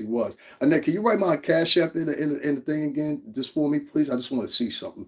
You know what I mean? But let me tell y'all something. This Ezra Miller character, y'all can look him up. His name is spelled Ezramiller. Look him up. Look up his story. And you'll understand exactly what I'm saying. The DC is not getting rid of this motherfucker. And he did twice as much, if not 3 times as much as Jonathan Majors. But I'm particularly kind of confused because out of all the motherfuckers that have got that ever would get into trouble in that whole MCU universe theme world or whatever, how come it's Jonathan Majors? How come it's him out of everybody else? Out of everybody else, he just happens to be down at this bar. He just happens to get into an argument with this girl in Brooklyn at 2, 3 o'clock in the morning. She just happens to wait till the next day, probably after consoling with a couple people, giving her victim story or whatever the case may be. And to me, it sounds like a lineup. You understand what I'm saying? And there's been a lot of these set out pieces, bitches and niggas, that have done this type of behavior where you get a star, you get an artist or whoever, whatever, they will send one of these motherfuckers around you to completely destroy your shit. You understand what I'm saying? Now, if they don't do it directly, they'll do it indirectly. You understand what I'm saying? You get into an argument with somebody that normally if you were by yourself, you wouldn't get in an argument with them. You get into a fist fight with somebody that normally if you by yourself, you wouldn't have no problem. You get into a situation where you're arrested for a pound of some chick and you stand at 220 and 6'2", solid muscle. Do you know how big this motherfucker is? Y'all, a lot of y'all talk that shit about Jonathan Majors, right? Dude is 6'3". I bet you if you walk up on him with your 5'8", 5'7", undeveloped, unworking out ass, he will pound you. You understand what I'm saying? And the same thing go for Michael B. Jordan. These guys will pound you. You understand? This is why I tell a lot of people when they're dealing with me. You looking at me, and I'm a little cut, you understand? But you looking at me like I'm some little dude that you could take or whatever the case. I don't know what you're thinking in your mind, because a lot of these wannabe gangster motherfuckers that walk around in this criminal culture of ours, they try to, I'm being black and Latin. They try to walk around like they stone cold killers or whatever. Point is, homie, if you bother me, you better be ready. You better be authentically ready. Because the shit that's coming at you, you ain't going to be able to handle it. I can guarantee you. And I don't give a fuck who you run go get. You understand? You fuck with me, I can assure you that the guys that's coming for you, you're going to wish you never had done it. You understand? That's one of the biggest secrets I ever have. And this is why I feel free to walk around by myself. As y'all can see, 95% of the time. Because if you do something to me, trust me, the setback on that is going to probably cost you your life. You understand? So keep that in order when you fuck it around. Moving on. I think Jonathan Majors, honestly and truthfully, I think that nothing's going to happen out of this. I think he's innocent. I think it was an attempt from a woman that was mad because he had got a phone call from another bitch. Guess what, bitch? Yeah, shit like that happens when you fucking with millionaires. You're fucking with big bread now, and everything and all stories lead to you ain't got big bread. That's why you would have left earlier than that if you felt a certain type of way. What are you trying to tell me? Wasn't no chicks in the club eyeballing him? Wasn't no chicks in the club walking up to fucking Kane the Conqueror talking about, can I get your autograph? Wasn't no chicks at the front when they were standing in line to get in the club? Because no matter if you're a star now, a lot of times these stars got to stand on line like everybody else. You trying to tell me the whole time y'all were at that club in fucking Brooklyn, which I frequent, that no chicks tried to talk to him then. You only had a problem when y'all got in the car and the chick called him. That's when you turned up, right? Let me tell y'all my theory on this. I think Jonathan Majors and that girl had been in that club all night long.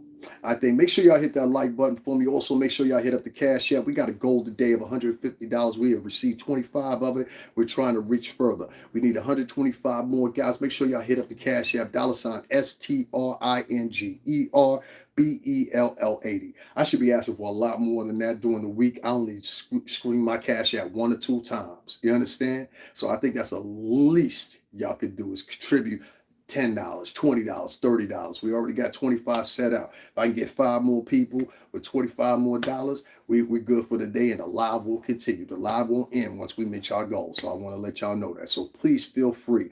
$STRINGERBELL80. On Cash App. You can find the link in the description box. There's also a PayPal link there. There's also a GoFundMe link if you do not have Cash App. Once again, $STRINGERBELL80. We have a goal today of $150. We've reached 25 of that so far. Thank you, Miss Post out in Chicago. Let's get it going. You mean to tell me you was at the club and at the bar down there and motherfucker, what's the name, in Brooklyn? And I know Brooklyn, especially Brooklyn on a Friday or a Saturday night, is popping, okay? If you want cheap drinks, if you want a good time and realistic people, you go to Brooklyn or you go to Bronx on Friday and Saturday and give them be safe for the places you go, though. Don't be going over the Dykeman, don't be going over the gates somewhere, get lost. You know what I'm saying? In between Sumner and Marcy, something could happen. For the people that live in the tri-state. You mean to tell me y'all went to the club in Brooklyn and ain't no chicks try to talk to motherfucking Kane the Conqueror?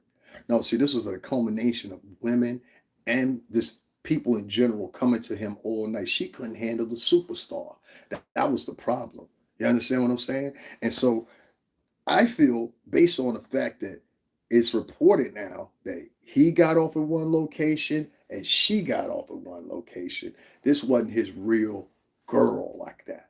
Because see, wifey would have went home. I don't give a fuck what's going on. You going home with me, and wifey wouldn't have went down to the police station or felt the need to go out to the police station the next day. Because the man usually would intervene and be like, "Look, come on now, bitch. You know I love you. Now, want to make me something to eat or something? Make me a ham sandwich or something. You know what I'm saying? Came to conquer, bitch. What's wrong with you? You better sit back and get this motherfucking money." Give me 1 second, guys. I'll be right back. So I don't believe this. I don't believe the Kane the Conqueror beat her.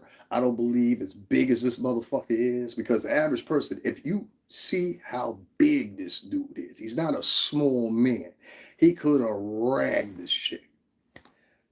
I think there's some Chuck here. I think that, and I'm hoping that Disney and Marvel, based on their history, because it was a girl that had some tweets resurface on The Mandalorian. She was in The Mandalorian season 1 on Disney Plus, and they removed her. And now for the 3rd season, they have brought her back. You understand?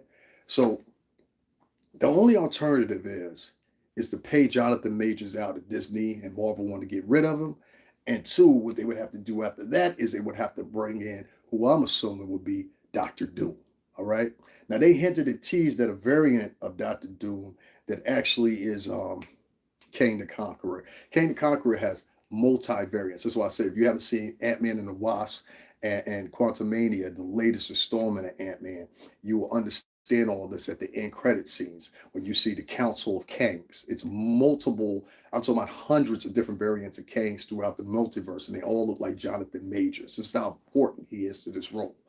So if they removed him in the storybook line, if we go with the comic book line, they removed him, they could replace him with Doctor Doom. Now, that's just my assumption. You understand what I'm saying? For what I know, I'm not a comic book dude like that. I just like the movies, and so I'll go quickly research it. You know what I'm saying? Like I try to use my mind here, but the only person they could replace him with and follow through with and give that same multiple deal to is a person that would play Doctor Doom. Now, the funny thing about it is, being that in Ant-Man and the Quantumania, Ant-Man and the Wasp and Quantumania, at the end, you see a variant of Jonathan Majors' character, Kane the Conqueror, is actually a variant that I forgot how it goes, but he's a Doom variant, right? So with the mask on, I mean, literally, you know, like there's a lot of things that could go on here. Do I think they try to get rid of Jonathan Majors? I honestly don't think they are. Do I think there was somebody that was manipulative and used this to their advantage after they got to sit down and think, and that's why they went to the police station the next day? Yeah. And I think it's this woman. And I want this woman's identity because we haven't seen her. We know who Jonathan Majors is. Who are you, bitch? That's what we want to know. Second of all, I would say most importantly this. Jonathan Majors, I hate the fact that most of the people, and I saw some people were waking up to it, I hate the fact that so many people of color got online and they bashed you. Like, see, he ain't perfect. I knew this would happen. And that seems to be the moniker now. You know, I tell people this all the time. You stand more of a danger as a man of color, brown or black, depending on what neighborhood you're in, and depending on what hue you are. You stand more of a danger being an educated man than you do being a criminal. The cops won't go fuck or put that extra effort in into fucking with a criminal because they feel they already got him. The same way they'll put that effort in into fucking with somebody that's educated. Now, if you don't believe me, only thing you have to do is dig back into your own history. On the plantation, no matter if it was in the Caribbean, your states, or abroad, what would they do if they caught you reading? I'll let y'all answer that.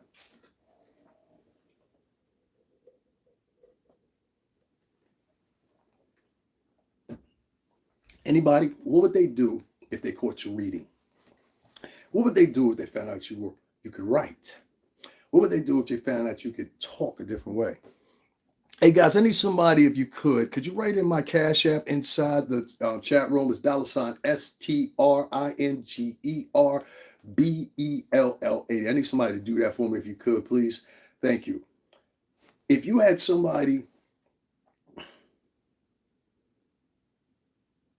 literally set up the stage so this man could fall, and the whole time they've been around him for a long, long time, and this is why I try to tell y'all a lot of times, y'all have to be careful of these motherfuckers that are up around you. I don't care if it's YouTube, I don't care if it's major studios, whatever the case may be. A lot of these motherfuckers, and I've seen it for years, they will grin and smile with you and all this shit, but in all, okay, listen to me, and all these motherfuckers hate you, and no matter more than anything, they want to see you fail. This is a tactic of many black people. I don't know why it is, and Latin people as well. I don't know why it is, but this is the way they are. They feel a process of elimination where whatever they feel doesn't fit the fray of whatever their narrative is shouldn't exist. So they try to do this to me. They've tried to do this, as you can see, somebody put in my Cash App earlier. Somebody flagged it several times. I have people come in here, they'll speak to me and say, hey, what's up to me or whatever. And in the back of their mind, they really hate my guts. You know what I mean? So it is what it is. It comes with the territory. I'm not worried about that. More so what I'm worried about and I'm trying to focus in on here is the fact of this. I think this man somehow or another was set up. You understand? And I hate the fact that so many African Americans, Latin Americans, and women in particular are online talking about, see, I told you. His lawyer says we emphatically deny these charges, and this is not the way it happened. He did no wrong. You know, so we're taking one person's story based off gender and we're rolling with it, all on the fact of riding with gender.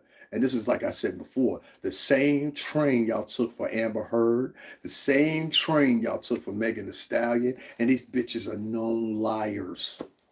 There's no arguing that. You had national fucking syndicated news agencies talking about how these women lied. And the fact that these women were never brought up on perjury is some of the most sexist shit I've ever seen in my life. Amber Heard lied on the fucking stage, and that bitch was not taken into handcuffs. Megan Thee Stallion lied on stand and was not taken into fucking handcuffs. And I still don't understand that to this day.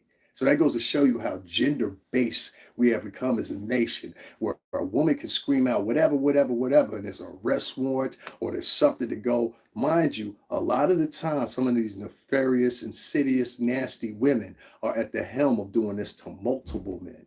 I don't know if this woman who he was dating or was with hasn't done this before. How come nobody's asking that question? I don't know if this bitch is a star chaser. Do y'all know what that is? Star chasing groupie. They've been around since the time of the Grateful Dead. These are bitches that go around, and like I said, they go from, because we used to run into them all the time. We'd be in Atlanta, and then the next month or next week we'd be in Miami, or we'd be here, whatever, with the bad boy crew, and we see some of the same faces year after year, event after event, or whatever the case may be. And each time they got a different dude they dealing with, a different dude to pay for the ticket, a different dude to pay for the hotel room, a different dude that they leaving out with. They want to leave on Tuesday, but he leaving on Sunday. Oh man, I'm trying to find somebody I can stay with, possibly give me a ride back to Oklahoma. Somebody give me a ride back to Ohio. You know what I'm saying? I'm looking for somebody to give me a ride back to Southern California from out here in Arizona. You know what I'm saying? About 2 hours setback. Shout out to Messa and Tempe. We came out there for the All-Star game before. Shout out to what is the name of that? The Delta. I think it's the Delta. I think it's the Delta Stadium or whatever. Right downtown in Messa or Tempe, by the Diamondbacks stadium or whatever. Shout out to the hotels out there. They treated us real good. We had a real good time. I was only mad I didn't get in the pool. You understand? The pool we were staying at was impeccable. Like, I was like, damn, I didn't get to get in it, you know? But hey, we'll go back to Arizona one day. I think there's a possibility that this woman is lying. I don't care what nobody says. I think she knew who he was, his superstar was, and she decided, hey, I'm going to go tell this story because I know at the very least I could embarrass him. And that's the name of the game. Embarrass you, embarrass you, embarrass you. Now, this is one thing I'm going to say against women in general, not just black women, Latin women, any women, but women in general. One of the shaming tactics that a lot of women have, I don't agree with. I think it's a waste of time, and I think more women should start allocating themselves around arguing to these women and arguing them down. I see people like Just Pearly Things do this. I see Melanie King do this. I've seen a couple other women that do this and call it out for what it is. You understand what I'm saying? Matter of fact, make sure y'all go over there and check out Mediocre Tutorials and Reviews. He's got some wonderful footage with Melanie King. Also, make sure you go over there and check out Just Pearly Things. Make sure you check out Fresh and Fit as well, even though Myron wouldn't even fucking donate to me. I'm from your fucking state. I live right here. I live in Stanford. Donate $100, $200. It ain't like you ain't fucking got it. It's called supporting your fellow brothers, you know? But I digress. A lot of people don't like those people that I mentioned because they live in a world of delusion. They live in a world of basically living their day-to-day life until somebody just ends them about drama. So you have to watch people that are always involved in drama. That's why I mentioned this. Because sooner or later, it's going to be this segue that comes between them sometime or another where they can't back off the drama and the drama becomes too much and it succumbs them. You understand what I'm saying? That's why I know it's going to be the end game for a lot of these vloggers, a lot of these viewers, or whatever. That's why I said to the person I said it to that kept flagging my posts and keeps flagging my posts. Because now what they're doing is, as I'm seeing the emails come in, they're now flagging my community page. This is Black America. I can't make it up. I can't make it up. Well, somebody in the chat room, make sure that you put in my Cashapp $STRINGERBELL80. There's a lot of people out here that don't want to see me make it, don't want to see me do it. This is why I stay away. And I've got to start doing shows maybe once or twice a week. And between the 4 people that are watching me now, 5 people watching me now, whatever, and the ones that have come in, there's somebody amongst that is following me and has made it their daily diligence to come in and just no matter whenever they see me go live, I have to flag it. I have to flag what's ever in the chat room. They even flag in the chat room now. That's why I'm understanding why a lot of people don't want to be in the chat room. This is a terrorist. This is a black terrorist. Y'all pay attention now. Black terrorist. He won't do this over at Fox. He won't do this over where he's needed. No, I'm going to go over there and flag his page because I think it's funny. Bitch made motherfuckers. You know, a man is not a punk because he won't fight somebody that's 300 pounds. A man is not a punk because he won't go into certain danger for certain people or whatever the case may be. That doesn't make a man a punk. What makes a man a punk is when you hide in the background, or a woman a punk for that matter, when you hide in the background and you do things sneakily, you know? Like the person that's flagging me right now, I know exactly who it is. But I'm sitting there and I'm playing dumb because I wanna let them continue and see if they keep doing the same thing, you know? And it's sad because this person, I think I've been very nice to them, but they are literally out of their fucking mind, you know? And the thing is, this is one of the type of people that will make you think everybody else is crazy, but in fact, you're crazy. That's cool though. Don't worry about it. Guys, make sure y'all hit up the Cashapp, $ STRINGERBELL80. I know who you are. But continue. It's going to make a great story in the end. Because what I do to you, you ain't going to be able to fight it off. Please believe that. Anyway, long story short, moving forward, that's what I think of that. Now, I want to segue into something else about Judge Joe Brown, an upstanding motherfucking man, if I ever say so. Let me grab something to drink here, y'all. I'm talking about this Judge Joe Brown shit, because this goes in the coattail of what I was saying once again.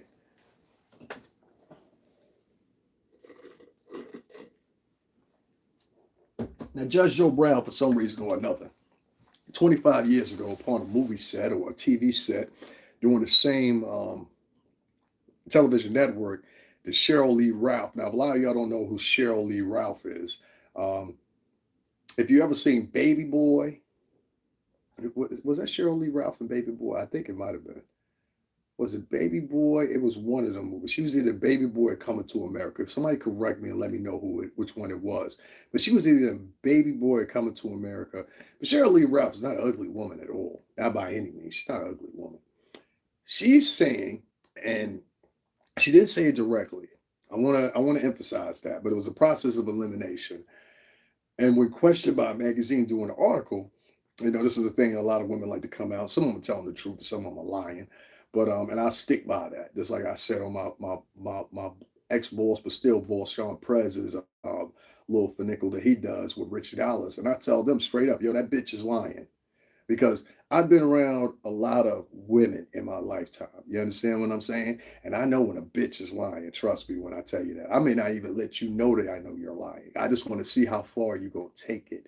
I'll let it go for a year, 2 years, 3 years. Hell, I'll let it go to that one opportune moment where it's just boom in your face. And you as an essence and as a person are destroyed. You destroy yourself. You understand? So you don't have to do too much. You don't have to do too much.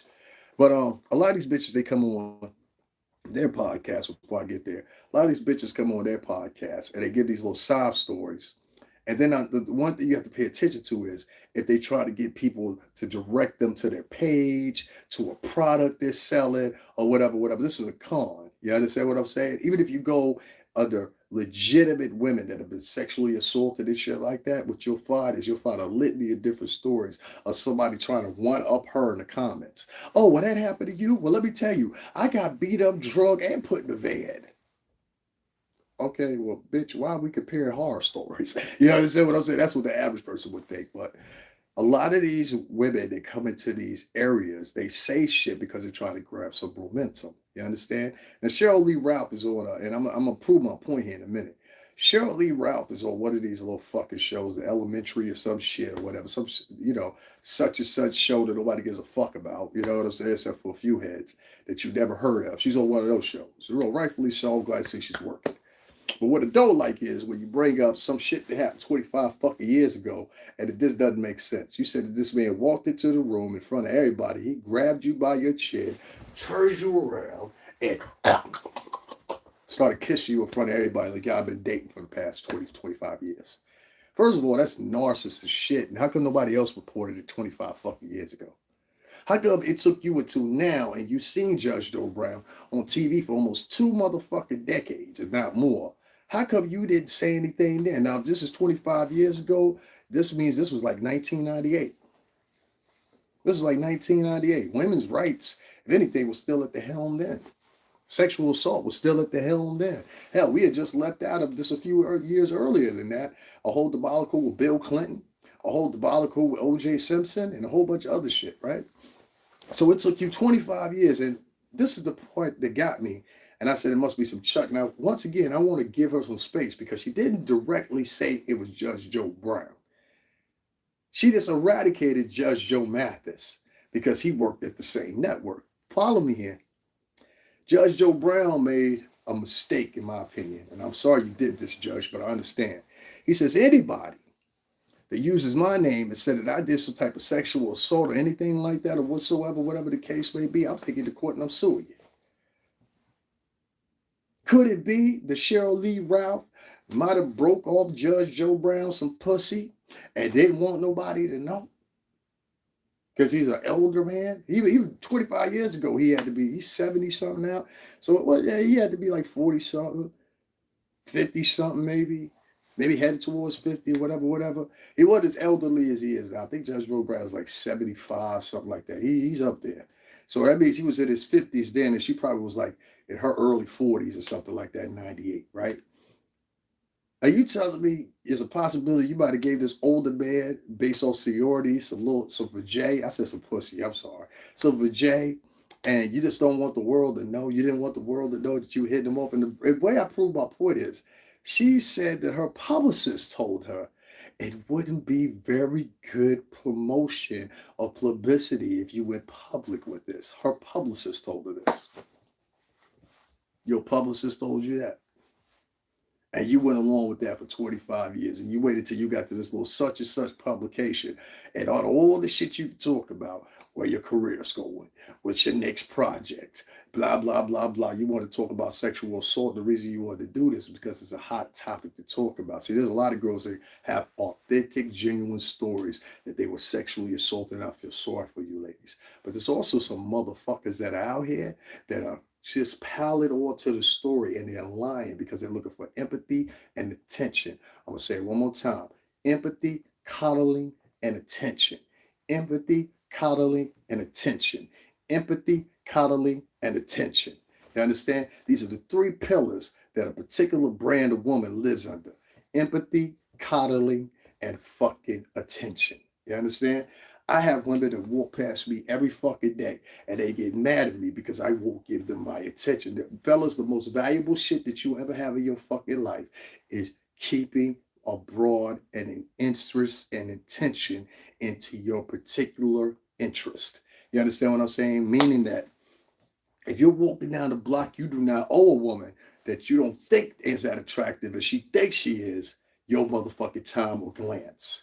Now, I'm going to tell you what I mean by that. There's a lot of women out here, for some reason or another, I still don't get this shit, but there's a lot of women out here for some reason or another that feel that you are guaranteed my attention based on the fact that I'm a male and you're a male and you perceive me as being one with you or whatever the case may be, or I'm one of your men or whatever. No, you don't. If I don't think you're pretty, you're not pretty to me. You understand what I'm saying? That's not mean you're not pretty to the rest of the world, but you're not pretty to me. Cheryl Lee Ralph is an attractive woman, especially if you take it back to 1998. She was even more attractive. She's an attractive woman now. Hell, I've seen her working out and everything like that. She's in her 60s. She ain't no,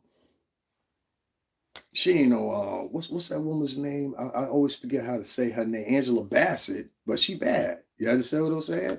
So let's not take nothing away from Cheryl Lee Ralph. She's a beautiful woman. Do I believe this story? Fuck no. I don't.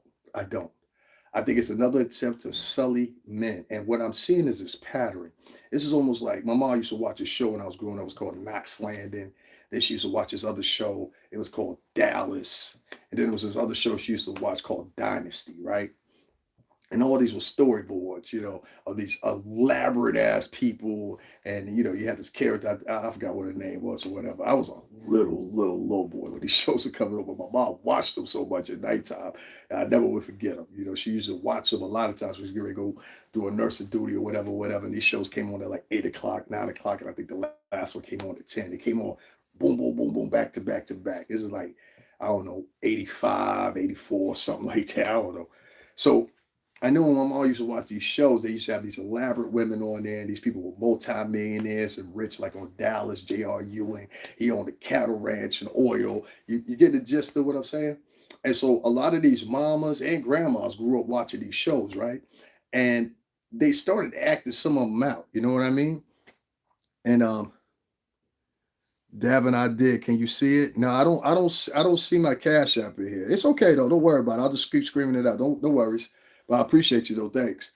A lot of these people nowadays are starting to act like these shows. You understand what I'm saying? So there used to be a time I remember when people used to say, "You better not fuck with them white girls because you fuck with the white girls, they'll have you locked up. They're gonna have you in trouble. They gonna say you gave them a baby and blah blah blah blah blah." But what I'm starting to see is, and I don't know about the rest of you guys, and I'm like equal opportunity. I fuck with everybody, like black, white, polka dot don't matter. What I'm starting to see is something totally different. What I'm seeing is, even in the case of Jonathan Majors, in the case of Judge Joe Brown, in the case of R. Kelly, even, you have a litany of women of color talking about men assaulted them. You understand what I'm saying? 10, 15, 20. Some cases almost with Cheryl Lee Ralph damn near 30 years ago. You understand? Cheryl Lee Ralph, respectfully, don't nobody want that pussy. Don't nobody want that pussy. You look good, but don't nobody want that pussy. Meow. Nobody wants that pussy. Nobody wants that pussy. That pussy that been through wars. The Great War 2001. We was in a bathroom stall. The Great Vajay Battle of 2003. We were up against it with the liquor and the Hennessy in our system. And you said, this been me over here. The Great Vajay War of 1997. When you were pit up against two men and you had to make a choice. Cheryl Lee Ralph, your pussy almost 70 years old. Don't nobody want that shit. Only old woman we checking for is Angela Bassett, Lynn Whitfield. Let me give you some more other older broads. Halle Berry definitely can still get it. There's older women that can still get it. But I'm sorry, even back then, you wasn't just like the baddest bitch out there. See what I'm saying? Like, you wasn't the baddest bitch out there. If you really want to be honest about it, this woman looked like somebody's mama 25 years ago, from what I remember of her. You know what I'm saying? Call it how you want to. She looked like somebody's mom or auntie 25 years ago when she was younger. She ain't that old. She ain't. I don't think she's older than Angela Bassett. I think she's older than Angela Bassett, but not that much older than her because I think Angela Bassett is like 61, 62. Correct me if I'm wrong. And I think Cheryl Lee Ralph is somewhere around about 64, 65, 66-ish or something like that. But I just can't believe this shit that you would come out and you try to bash another man of color, a reputable man of color. That's why I said this shit seems to be strategic.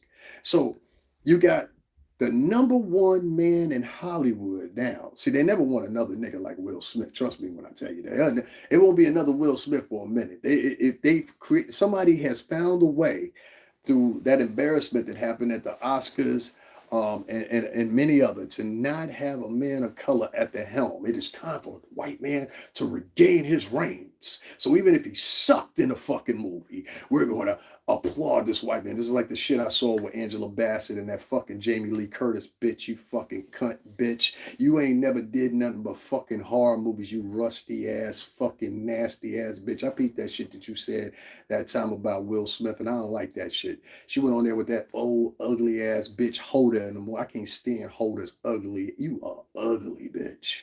Like, that is one raw face ugly bitch right there. She went with Hoda on the Today Show, and I remember she sat down And she told, I think he should have his kids taken away from him. What is his kids taken? Y'all remember that comment that fucking Skeletor looking bitch threw out there? And if your claim to fame is a fucking shit ass movie, Halloween, I don't give a fuck what how many of those they make. Those movies are shit. All right, I don't care. It's just like fucking Friday the 13th. There's like one or two of them. I like the Jason X one. Jason Comes to Manhattan. The Freddy versus Jason. After that, and one of the chapters, I think it was part 4, was really fucking good. The rest of like those 20 fucking Jason movies they had, those shit suck.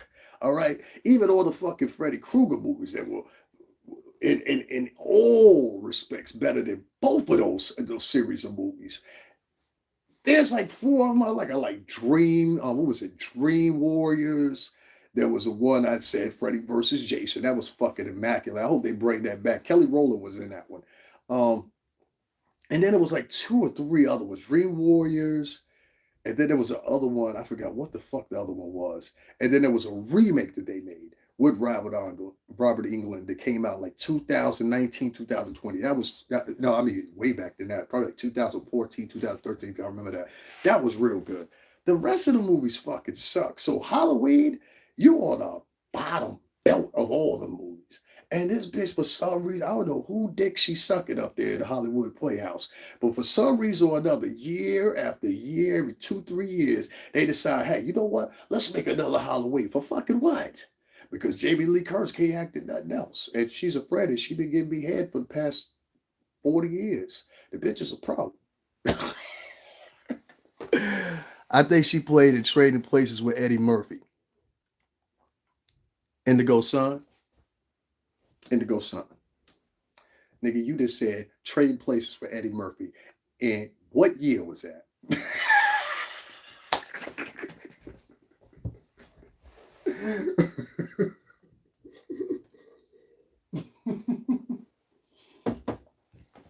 He said she played in Trading Places with Eddie Murphy. What? I don't even fucking think I was coherent enough to start watching movies when that shit came out. When that shit come out? Like 1980 something or something like that? I don't even think my senses were developed to watch that shit. I ain't never watched that shit. I ain't ever gonna watch that shit. And if she had a role, she had a small role.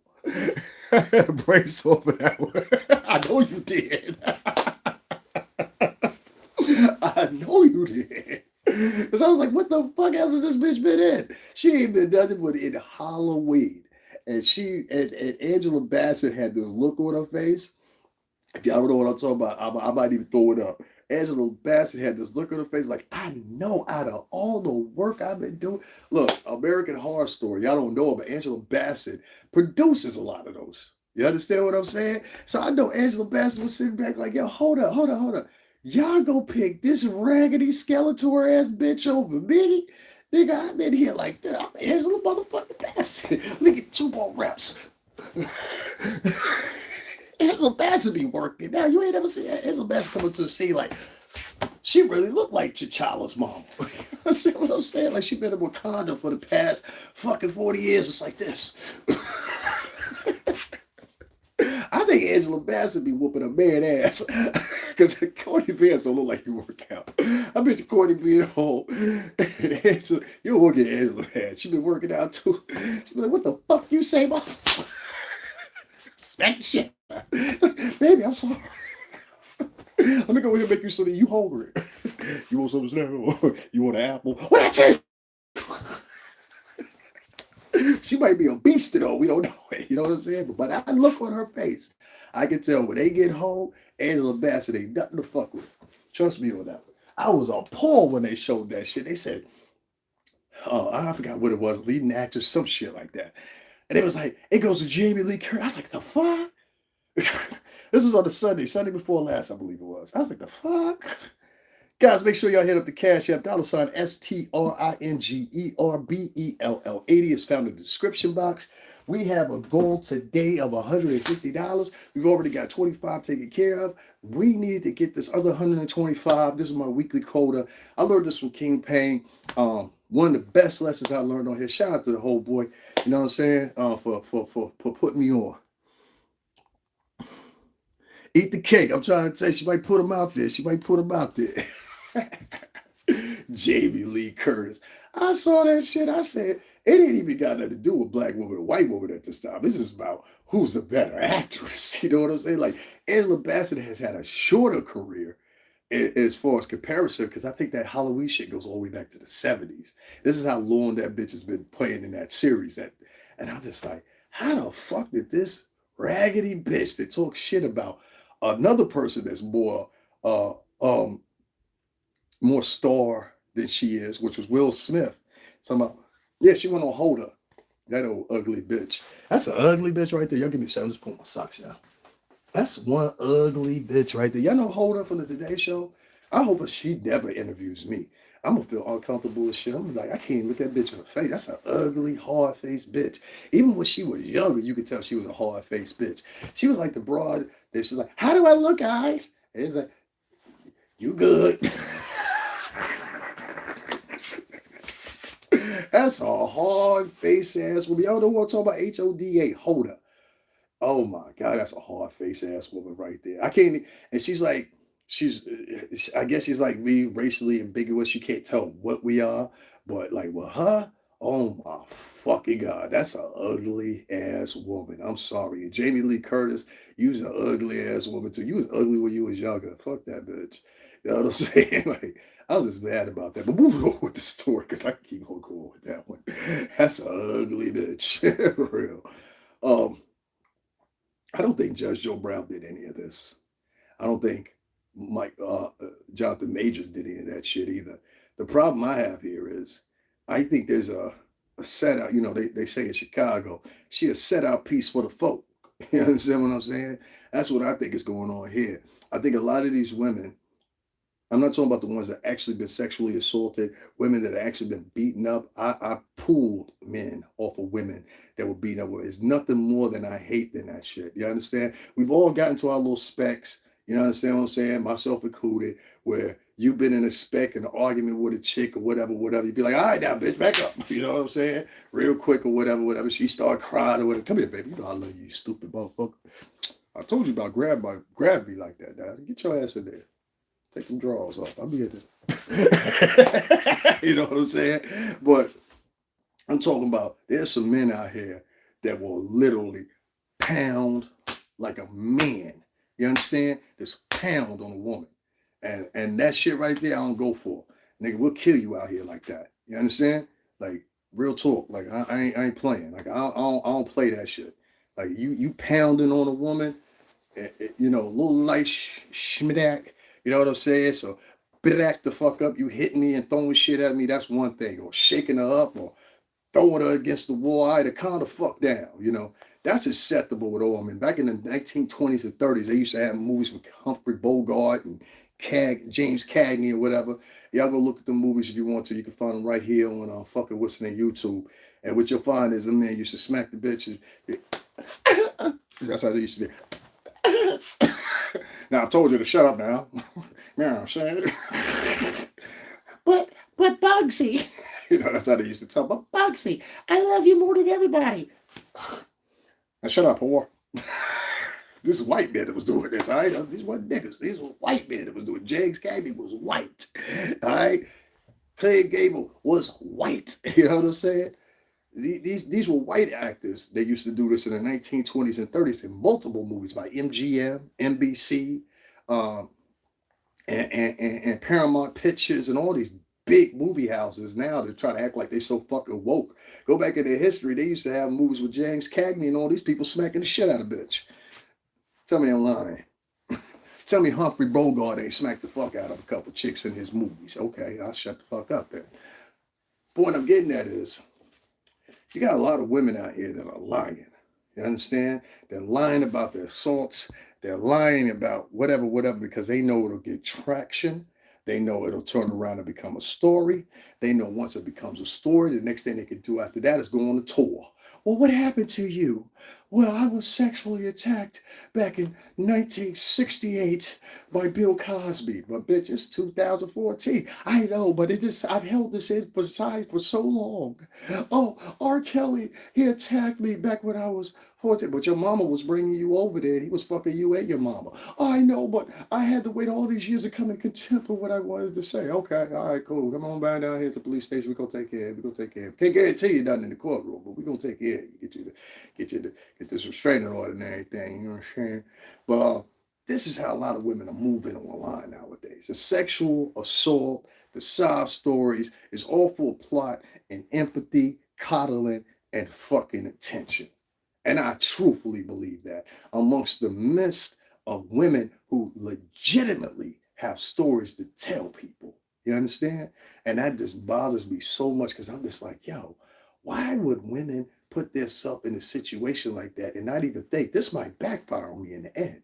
You understand? This might backfire on me. Like, say if they find out and they do the research like they did on Amber Heard, or they fall back and they do the research like they did on Meg Thee Stallion or whatever, and they find out, oh, this shit, you are a liar. You are a con. You are a piece of shit. And that's what I was trying to tell my boss, and I was trying to tell Chrome, yo, you gotta watch these bitches. These bitches are not the same chicks, and even the older chicks are not living by the same fucking credo that your auntie or the women that be around you that respect you and shit like that they live by. These women are beasts. You understand what I'm saying? And that they can put you in the middle of something, muck you up in the middle of something, whatever the case may be. And this is what I'm seeing with Jonathan Majors. And this is definitely what I'm seeing with motherfucking Judge Joe Brown. Judge Joe Brown, hold your motherfucking head. I know you're going to get above this and beyond this. The man is trying to run, particularly enough. The man is trying to run for some type of seat down in Memphis where he's from currently. Isn't that ironic? So, like I said, I think a lot of these broads that are out here, in some cases, yeah, they happen to be black. They happen to be Latin. You know, same thing just happened to Bad Bunny not too long ago. They was trying to, if y'all don't know Latin pop star Bad Bunny, you know what I'm saying? Shout out to Cardi B. She really put that nigga on. Bad Bunny was accused of being some type of malicious motherfucker because some chick was popping in front of his face and she just thought she had the right to do it. This was in either Miami or I think it was in Gables down there in Florida. It might have been Puerto Rico, but I think it was down there in Gables in Florida. And so he took the bitch kept on, all right, take a picture or whatever. She's behind him like this. I've seen this a million times now where they got the phone like this and they follow behind the person. Hey, can you smile? Can you smile at the camera? The whole time the person's looking at the camera. All right, and then finally they get so tired of it, they be like, all right, look, take you one picture and get the fuck on. You know what I'm saying? So Bad Bunny went through that. They was trying to run him down in the ground for a couple of days. Don Omar, I remember when he was down in the Dominican Republic, they tried to say, these are Latin artists. They tried to say Don Omar, who is Dominican, he was down there trafficking women to Florida. Like he went through a whole thing with that. You know what I'm saying? Kept it very hush-hush, but it happened. You go look up the story yourself. It's a whole bunch of things that happen with men that are particularly black and brown for some reason when it comes to these sexual allegations, not throwing aside and saying that these sexual allegations are not true. I don't know if Judge Joe Brown's situation is true or not. The only thing I'm saying, as a judge, I don't think he ever would have got drunk enough, inebriated enough, etc., to walk into that fucking room like that and be like, come here, Cheryl Lee Ralph. Let me kiss you out of all the other fine ass bitches in here. I just want you. No, that was some precursor that Cheryl Lee Ralph probably gave Judge Joe Brown some pussy and just don't want to admit it because of Judge Joe Brown age. You busted down, bitch. Admit it. That's what I believe. And I don't think you're a great actress like that at all. You've been in a couple of days or whatever. But this right here is too time conscientious. Judge Joe Brown is running for a seat down in Memphis, and you want to come out with this shit. Jonathan Majors is in not one, but two blockbuster movies, Ant-Man and the Wasp and Quantumanium, and fucking Creed 3, which is seeing all kinds of accolades or whatever. It's award decision times. What way to counter somebody's awards or nomination for awards? They're throwing up a sexual allegation charge. This is the way. So guys, make sure you're careful. Make sure you're contingent on these motherfucking broads out here, and make sure even when you're dealing with the quote unquote sisters and tú sabes las hermanitas and la mujer, however the fuck you want to say it, make sure that broad is sitting next to you is solid, because a wayward bitch can bring you down. Take it from somebody who learned firsthand. You understand? If any of y'all don't know my story, I was emphatically in love with my ex. I was with her for 7 years. I still love this bitch to this day. You understand what I'm saying? No holds barred. I love this bitch to this day. But the way we ended, the way we started was like a fucking fairy tale. And the way we ended was like a fucking nightmare. You understand? And I've never, ever in my life, and all the girls, I got girlfriends, I say 80% of them, if they still see me in the street, they ain't got nothing bad to say about me. I've seen ex-girlfriends of mine when they with their husband or their new boyfriend, they got a new baby, whatever the case may be. They never said I did anything to them. They never said I did them wrong or whatever the case may be. Even when I did do some of them wrong, I did. I went out cheated here and there. You know, I was a young boy. You know what I'm saying? I'm a young man. I work for one of the biggest record companies in the nation or whatever. Of course I went to Miami and got some pussy when I was in Miami. I did it safe. Of course I got some pussy when I was in California. I did it safe. You understand what I'm saying? But it happens. And I, as a young man, I didn't know, but she didn't know that. And so it was just like, I fucked up and I had my part to play in it too or whatever. But one of the biggest regrets I ever have is I will never get to replay my relationship. And if I had a time machine, I would go back and fix it, and her and I would still be together. I honestly and truthfully believe that. So, you know, that's just being a man. I really, even, we haven't been together in 3 years and I still love her. You know, it's times where I'll think about her or I'll envision her face or wonder what she's doing and shit like that or whatever. I love my little hottie and I always will. You know, and it's nothing that's going to change that. That doesn't mean it's going to affect any other situation I get into or whatever the case may be. But it's more so pointing the fact out there, a lot of you motherfucking ladies cannot recognize when a man loves you and cares about you versus when he don't give a shit about you or will let you drag in a fire. You understand? And I hope not only my ex, but I hope a lot of other women start coming to contention of that your lust for empathy, coddling, and attention, because that's what was happening here, can sometimes be wayward and can be a mistake, you know? So shout out to my hottie. You'll always be my hottie. I don't care what nobody says. And for whatever it's worth, I love you. Moving on, I wanted to talk about Jaguar Wright. Jaguar Wright, I am so proud of you. I'm very proud of you. Salud, la negrita, pero la Philly. Le he presentado, tú sabes, para un momento. If you're smart enough, follow along with me. I'll teach you motherfuckers how to speak some Spanish. Real Spanish, not that bullshit.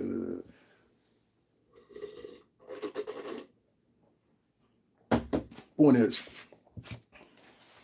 Jaguar, and I've seen not one video, but I've seen 2 videos of Jaguar, and I'm very, very pleased with what I saw. She was teaching.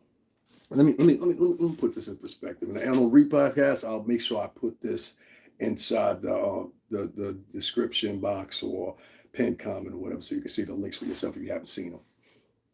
So in 2 videos, it's really 3 videos, but I'll say 2 videos. In 2 videos now, Jaguar, you paid attention when you was around. You remembered. Let me say that first of all. You remembered everything that you learned.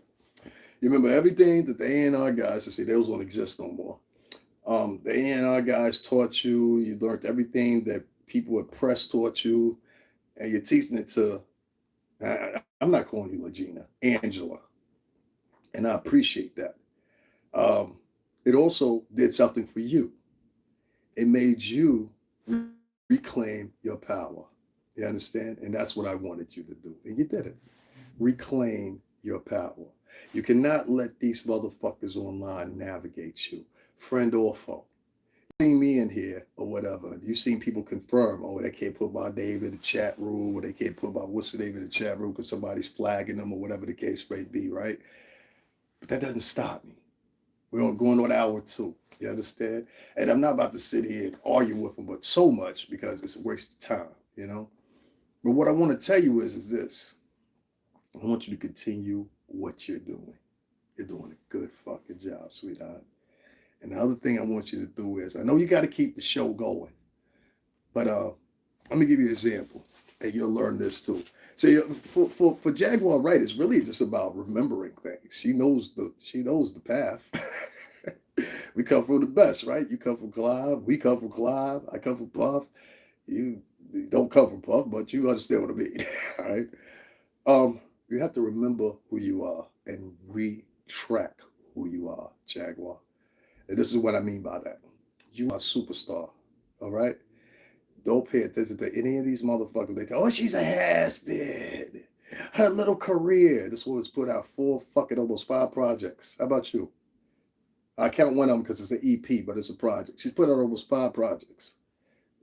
She might have not hit the clade of a Beyonce or a Rihanna or whatever the case may be, but the fact still remains. She ain't bigger than Biggie, but she's bigger than you.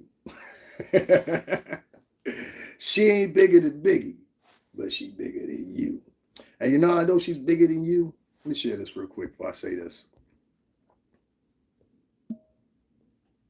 You know, I know she's bigger than you because I've watched now, including this one pathetic bitch.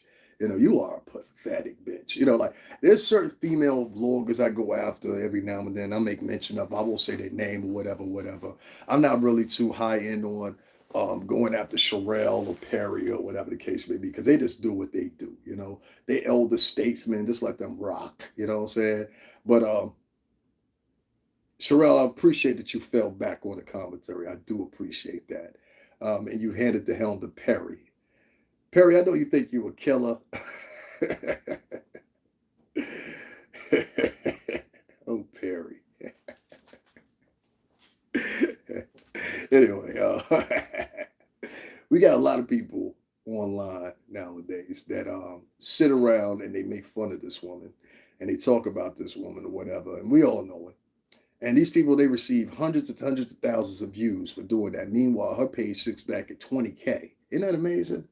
Her views, a lot of times, don't extend no more than 15,000 to 20,000 views. But she the source. See, I said it before, she the plug. What you need, an ounce? Make this video. What you need, a quarter? What you need? Oh, why? Hold on. Get that nigga. You know what I mean? Like, she the plug.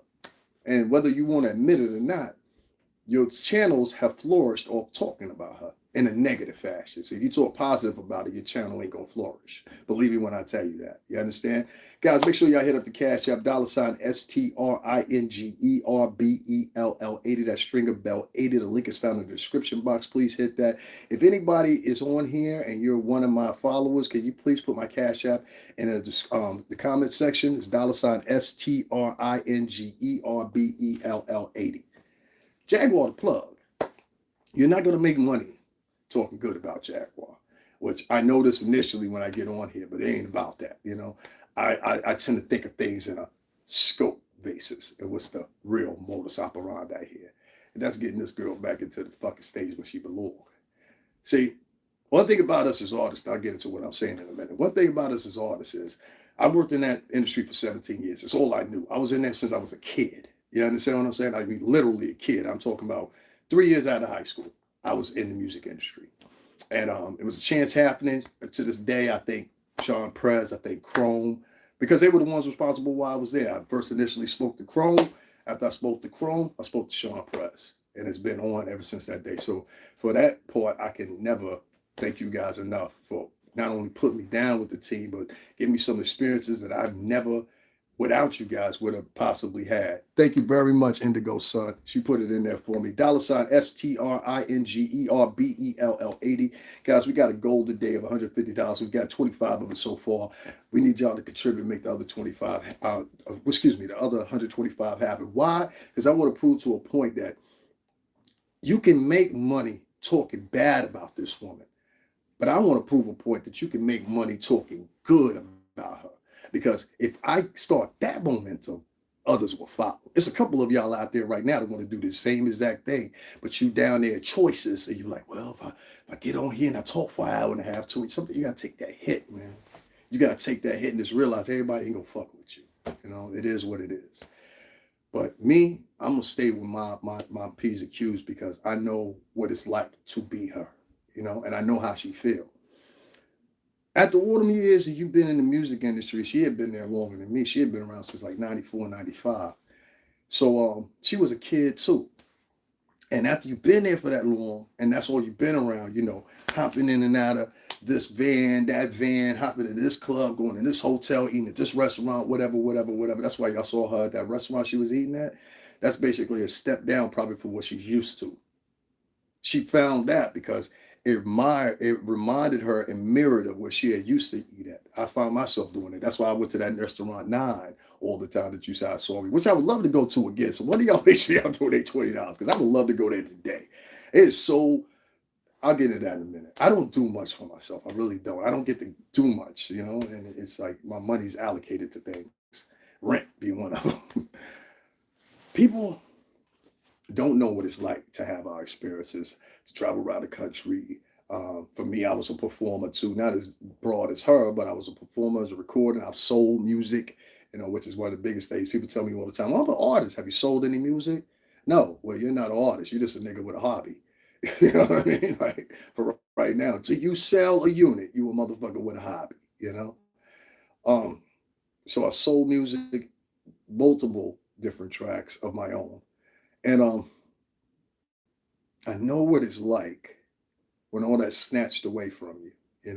And I don't know the particular set of circumstances why I got snatched away from Jag or whatever the case may be, but I know the feeling. I don't know if Jag sees residuals from her projects, but with 5 projects out, I would hope she did. And if not, say something to King Payne. I know some people I can talk to. Maybe we can get that figured out. Huh? Well, let me tell you something. I know what it's like to feel like her. I know what it's like and where she's at sometimes is in a sunken place. And I say time and time and time again, all these people get up online or whatever the case may be, and they say, oh, she's got mental issues or whatever the case may be. She has PTSD. Many of y'all have PTSD coming out of the fucking pandemic and didn't know what to do with yourself. For many of y'all, it was the first time that you ever had to sit down in your whole entire fucking life and had to wait it out. Your kids are victims of PTSD. If anything, you should be looking at her as a template to, well, maybe there's something involved or wrong with people around me as well. And being that I'm so invested in talking about this woman online that I don't know about, maybe I need to take a look at my own household. Yeah. The other day, her and Legina were in the car. And this is 2-3 times now. I don't know where they were headed. I don't know where they were going. I don't care where they were staying. I don't care about any of that little itty bitty shit that you shouldn't be worried about. But they were in the car. They were together. And she was giving us singing lessons. And you guys took it as, well, only thing I see, these are some of the comments I saw. Well, only thing I see is Jaguar being a narcissist and a blah, blah, blah, blah, blah, blah, blah, blah, blah, blah, blah. And all these different comments. Well, how can you all let Legina sing and blah, blah, blah, blah, blah, blah, blah. And I was thinking to myself, I said, these people have no idea the world we come from. They have no idea the effort. They have no idea of the training, the practices. They think that everything is hands-on, like their local choir director. It's not like that. See, what she was trying to teach her, and what I could grab, and this is something that I've seen Puff and a couple other people do too, they were trying to give her cognates. You understand? Meaning being able to recognize vocal and octave tones. Now, if you don't believe me, she's taught her own son this. And the reason I knew this, and this is how much y'all don't pay attention, when she was in the car with her son that day when they were going to church in the video, I remember her son said something very directly that stuck out to me. And I don't know if he said a baritone or soprano or alto. I think he said an alto. He said, yeah, but I can do it, but not in the alto. He was able to recognize chords and octaves. Her son was. And you know why he was able to recognize chords and octaves? Which I'm pretty sure most of us, when we was getting into the business, with me, it was like 99 coming into 2000. With her, it was 94 coming in. Most of us didn't know this shit. And if we did, we knew very limited amounts. This comes with practice and elder statement statementhood. And it comes with a price of learning on site. And so what she was trying to show Angela, she was trying to show her how to keep your octave and how to change octaves. And this all comes from listening to artists. It's a very important thing. If you ever want to be a singer, this is one thing I've learned. You have to listen to other artists. You don't have to, but most good artists will listen to other artists, not to compare, not to try to champion them or any shit like that. But no, you want to get familiar with other artists and how they sound, because then you'll know. Could you imagine hitting an octave like Mariah Carey? Could you imagine hitting an octave like Stephanie Mills? Could you imagine hitting an octave like Beyonce or Rihanna or any of these girls that can really sing? Could you imagine hitting an octave like that? Even Jill Scott, for whatever we want to say about it. Alicia Keys, for whatever we want to say about it. However you feel, I don't give a shit. That's not none of my business.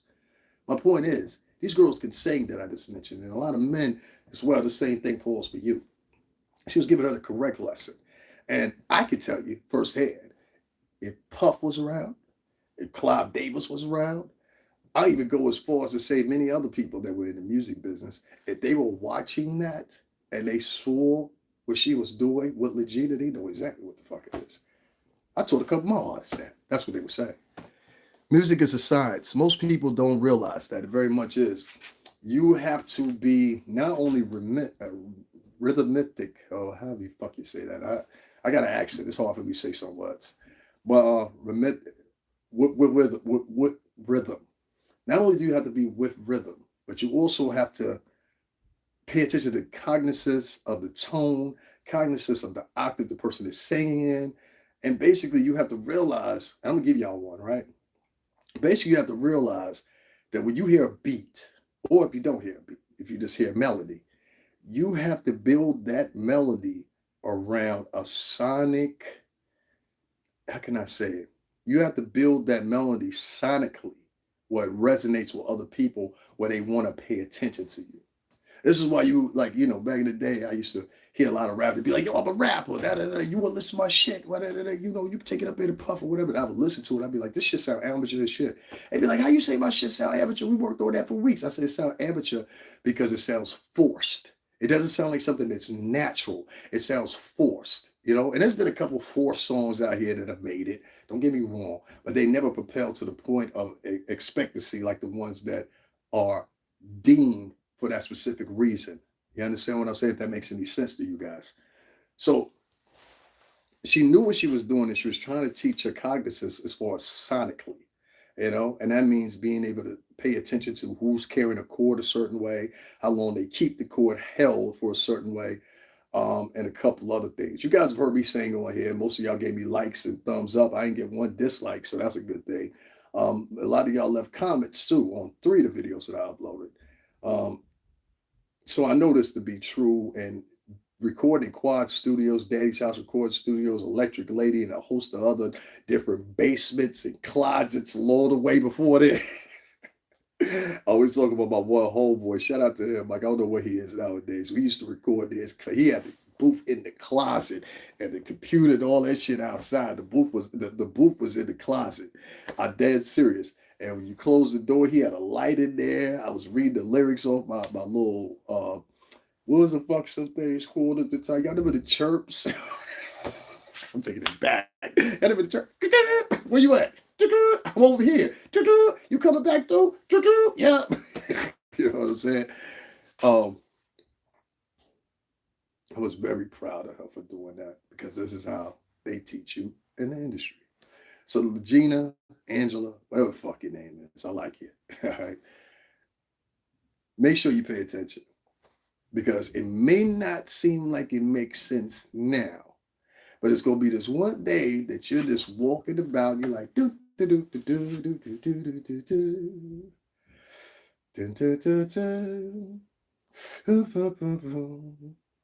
And I know, and it just all comes together. Everything she's taught you, everything in your octave.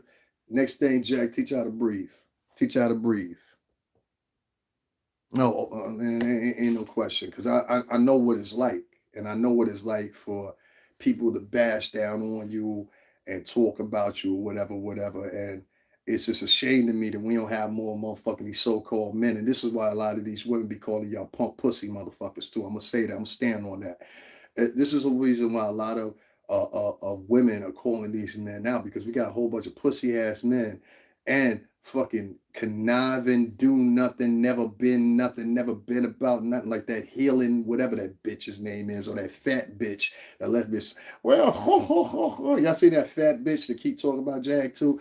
Bitch, you need to be in the gym before all that effort that you use in making videos. Use that effort and go 2 hours and run around your block and just put on a big fat suit and a coat and just run in that motherfucker and just have some water. That'll get you right, because you need to, you know what I'm saying? Tú eres gordita, all right? A gordita. Entonces, la gente latina, una de las mujeres eran gordita. No quiere, no le gusta. So I'm just telling y'all this. I respect the fact that she putting in the work with the girl, and y'all don't know what she may become. Next thing y'all know, y'all might be buying Angela's shit. You know what I'm saying? What I'm saying? And I got this other girl right now. Give me a second here. I want to talk about this. I'm gonna give you a perfect example. I got this other girl. I wasn't mentoring her or nothing. I was just watching her. She's on one of my other social media apps. She goes by Scar Lip. Make sure y'all check out. Dark skin girl, real dark skin, but beautiful. Look like a 2023 Foxy Brown, to be quite honest with you. Beautiful girl. She has a scar on her lip, right here. All right. I also have a scar on my lip. You'll see that right there? Where's it at? Right there. See that? That came from when I was in 4th grade. I was horsing around with somebody, and we both tumbled and fell off the top stage. And I landed on him, and I bit through my whole entire lip. I'm pretty sure that something like that similar happened to her, where she bit through her lip or something like that. So she has a scar right here on her lip. Now, this will never go away. There's no type of surgery you can get rid of it or anything like that. It made her conscious and self-conscious about herself, I could tell. And so she got her start on TikTok, right? This is a true story. Go look up. You can look up Scar the Star, put the star together, Scar the Star, or put in Scar Lip. Either or. You're going to see what she comes with. Very, very pretty, dark-skinned little mommy. She about 20-something years old, whatever. Tell her David Lewis sent you over there from Bad Boy. She'll know what you're talking about. Trust me. This girl, I watched her get popular on TikTok, and then she made the transition. And now she's just been recently signed by Shaquille O'Neal. You understand what I'm saying? This is a fact. You know, she put in and organized her own videos or whatever. And the only thing I did was make sure I ain't never try to kick it to her or nothing like that. She'll tell you that too. Only thing I did was I would go on her page every day. And the only thing I would do is every time she put something up, I'd be like, don't cry about that shit. Let that shit go. Buck up. You understand? Don't worry about if somebody say you dark skinned or you ugly or whatever, because this is the shit that people will say. It was mostly girls too. They were calling her ugly, calling her, and this girl's not ugly. A lot of times a girl just need her fit right. You understand what I'm saying? Sometimes a girl just need the right clothes on, the right makeup artist, the right hairstylist, or whatever. And then you get to see truly who they are versus being forced who they are. I ain't talking about one of these monsters that put on makeup and shit like that. You at least got to be able to, I got to at least be able to wake up looking at you in the morning with no makeup on. Let me there to get that shit clear. You understand what I'm saying? When you doing no Frankenstein shit over here.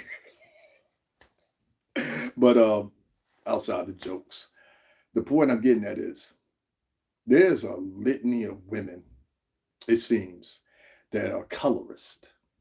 I have seen so many women, and I'm talking about this in regard to Legina, and I'll get back into it because I'm going to spend a whole hour on this part. There are a whole group of women that seem to be colorist, and many of these women are dark-skinned themselves. Many of them are one hue or two hue from being dark-skinned. Many of them are light-skinned. And I find for some reason, weird enough, that light-skinned people seem to be the most pro everything, right? Like, it's funny as fuck to me. Like, a lot of these faces, I'd be supposed to be like so pro-black or whatever the fuck case may be. They be some of the most lightest faces ever, or biracial, or whatever the case may be. And that's cool, I'm biracial, but it's just the fact of like, you want to helm that? I think you should let somebody dark-skinned helm that, I'll be honest. I believe them more. You know, even the head of the NAACP, they made him, this man damn near looks like he's white. You know what I mean? So I say this for this reason. They did that definitely for articulation reasons. You know, if he walks into a room, they want people to take him more seriously because he's light skinned. You know, it was kind of some of the same element that Michael Jackson fell under. A lot of people think Mike did that because he was trying to look like somebody else. Mike did that shit because he was trying to be accepted. Because the time he grew up, that's what was told to them. Oh, you got to stick your hair back. The whole reason that Malcolm X conked his hair, whatever. If y'all ever watched the movie Malcolm X, just say, don't it look white? You know what I mean? Like, that was one of the things he said in the movie. Don't it look white? You know what I mean? So you need to prove a point or whatever. But I want to say this. Make sure y'all go check out Scarlett. She does a lot of trap shit. Y'all gonna be surprised what y'all hear because she thorough. You know what I'm saying? Shout out to Lil Mama. You know what I mean? And then, you know, I always rep them BX and BK people to the death of me, and Harlem, definitely. I'm being Harlem. So, you know what I'm saying? En la barrio, tú sabes. I'll be on the west side. Definitely. You know, that's where my folks at. Everybody over there. But I'm gonna tell you like this, right? Girls, do not be discouraged just because you're dark skinned.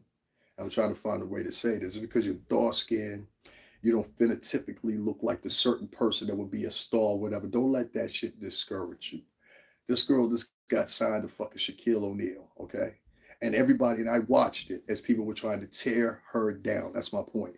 I used to see it in the comments and everything like that. And I just made sure I would go in there and maybe one day she, you know, if I meet her or whatever, she'll be like, yo, you the reason I didn't quit. You know, I would hope so. And I'm pretty sure there's other people trying to give her encouragement too. I don't want to just make it me, but I think I was one of the most consistent.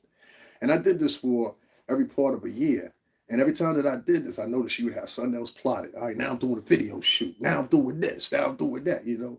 So your words can be very powerful. Your words can also be very dangerous. And we have to be very careful of what we're saying to people. Now, I know I get on here and joke, call women and men bitches and all kinds of shit like that. But I always make sure I try to follow things up with something positive, you know, because if I don't, it puts a stain not on my history, my legacy, but it also puts a stain on me as being a slightly older man headed towards my senior years in about a good 15, 20 years from now. You know what I'm saying? So I want to be authentic and preach to you guys in the form of being realistic, you know? And I think it's a shame when a lot of girls sit around like they did in Jaguar's comment section and were bashing that girl, Legina, Angela. They were bashing her. It's been an ongoing bashing session since then. You know, it all has to do with, let me tell you a little secret. A lot of black women wish they were light skinned all the time. Let me share this again, get some more people in here. I'm going to say that to y'all one more time. A lot of black women and Latin women wish that they were light skinned. They do. And I don't care what you say, what you do. I've seen it for years. I got sisters. I know for a fact. Because a lot of these girls want to be like my sisters. My sisters have real hair. You understand what I'm saying? They don't have to wear wigs or weaves, any of that shit. They don't. It is what it is. If you saw my real hair, it's pretty much the same as this right here on my beard. It's exactly the same. You know? So very fine, very thick, but fine. But let me tell you guys, I don't condemn this girl. I don't condemn Legina because of the story she's told or whatever the case may be. Especially when y'all prop it up and y'all say, oh, well, they got mental illness. Well, they got some situations. With a person that's non-coherent, if y'all wonder what I'm doing. If a person's non-coherent, that's different. That's different. But if a person is just telling things from their standpoint down to duress, from driving, from having their career ripped from them, from now having to suck back into regular life. That was one of the hardest things for me. When I found that wasn't no more about like, what you mean I ain't going to Miami no more? You mean I ain't going to Cali or 18? What the fuck? I gotta pay for it now? I think we all were like that. It's like, hold up, I gotta pay for it?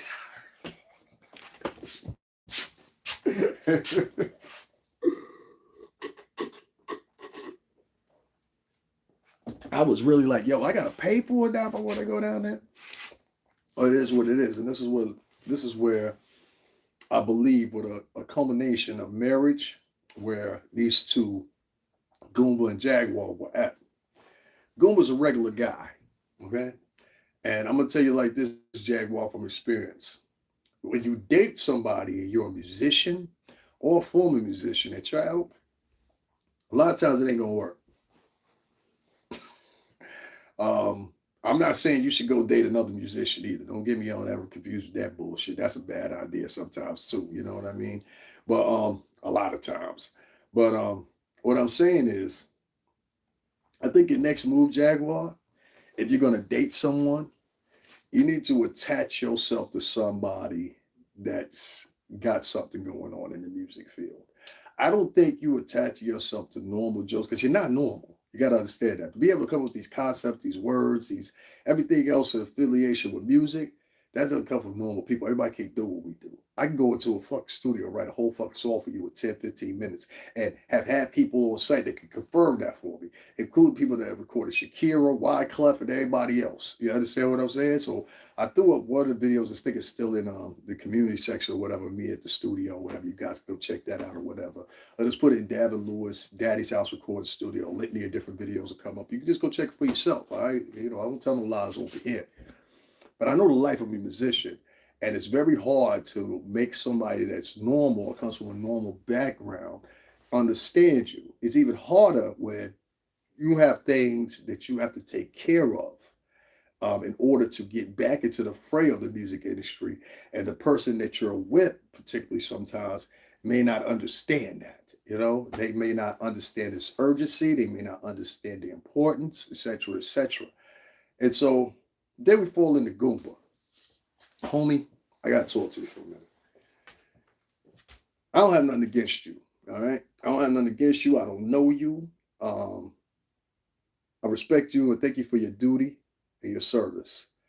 But I gotta say this. You looking real bitchified out in these streets, bro. All right. And I'm gonna tell you why. I don't mind you going, and this is what I mean by the donators. I don't mind you going around in your little tirade or whatever the case may be, and asking people for donations and shit like that, or whatever the case may be. But it's under the premise of what you're asking people for donations for that's gotta be kind of buggled. And that being that you want a divorce from her, which she has adamantly said she's not gonna give you a divorce. I think that's a mistake, Jag. Get that boy a divorce. All right. I know you love him, you're trying to hang on to him, or whatever. But when it goes that far, and we start getting into people messing with other people and shit like that or whatever, just let that shit go.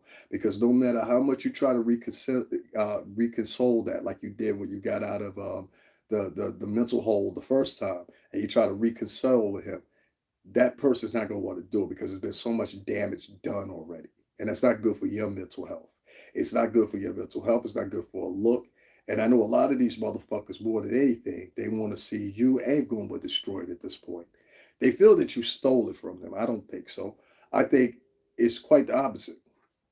I think as many of y'all call her a sham, and I mentioned this before and I'll say it again, as many of y'all called her a sham or whatever the fuck else of y'all called her, have you looked within yourself and say, well, what was I donating to?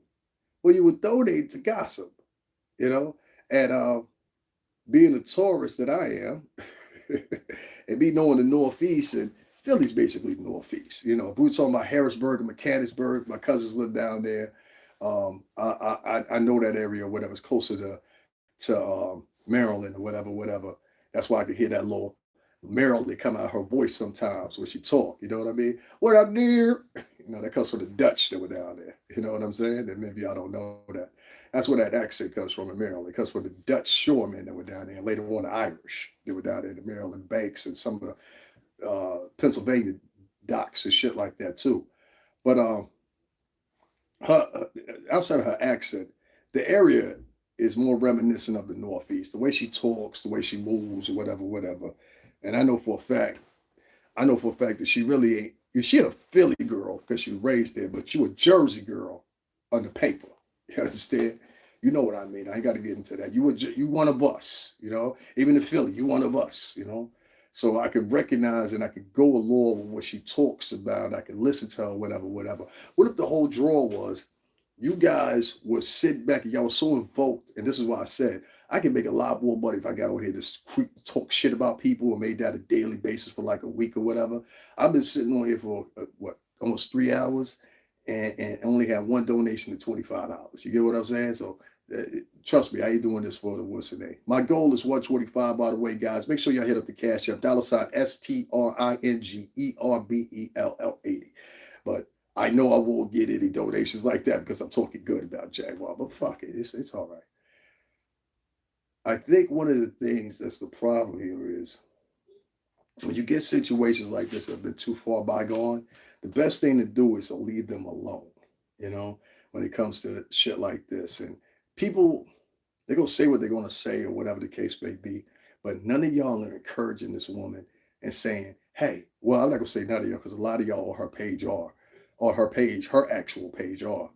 But nobody's saying, yo, Jag, won't you do this? Hey, Jag, I got a studio. Hey, Jag, especially a lot of you motherfuckers in the music industry. This is one of ours. Y'all know who she is. And I'm saying to a lot of y'all music artists and a lot of y'all motherfucking now turned vloggers that still got ties in the music industry, pay attention to her. Ignore the shit that was before about her gossiping about this person, gossiping about that person, because this is the exact same reason why these motherfuckers were donating. And now they're upset because they're like, what do you mean? The gossip ain't true? If that was the case, which I think it is, if that's the case, then you're a piece of shit. You would donate the gossip. So if you guys, I wouldn't even acknowledge that. I would just be like, yo, fuck it. You know what? Fuck it. Fuck it. She got that little $20 out of me. She got that little $100 out of me. It was all the fact of gossiping. It was whatever, you know? And I would have left it at that. I would have continued to berate this woman day after day after day, making little snippets at 12 o'clock at night, 1 o'clock in the morning. This one broad, so she won't lose her viewership, so she won't lose her followers. This bitch consistently every night. And Jag, I ain't one for flagging people's pages and that, but I just don't like how the bitch is doing it. She's actually taking little snippets and little pieces and piecing them together, creating her own narrative. Or she'll take a screenshot and then she's talking over it. She's just so matter-of-factly.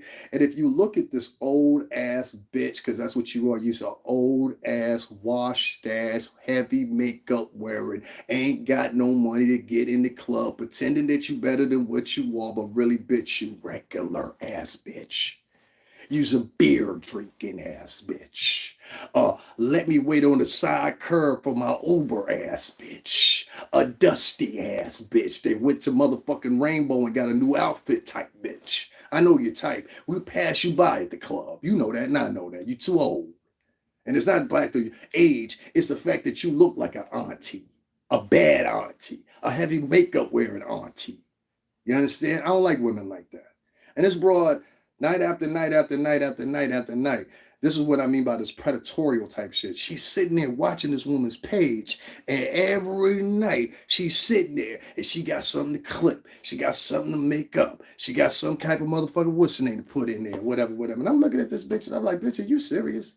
Like, you look desperate right now. You understand?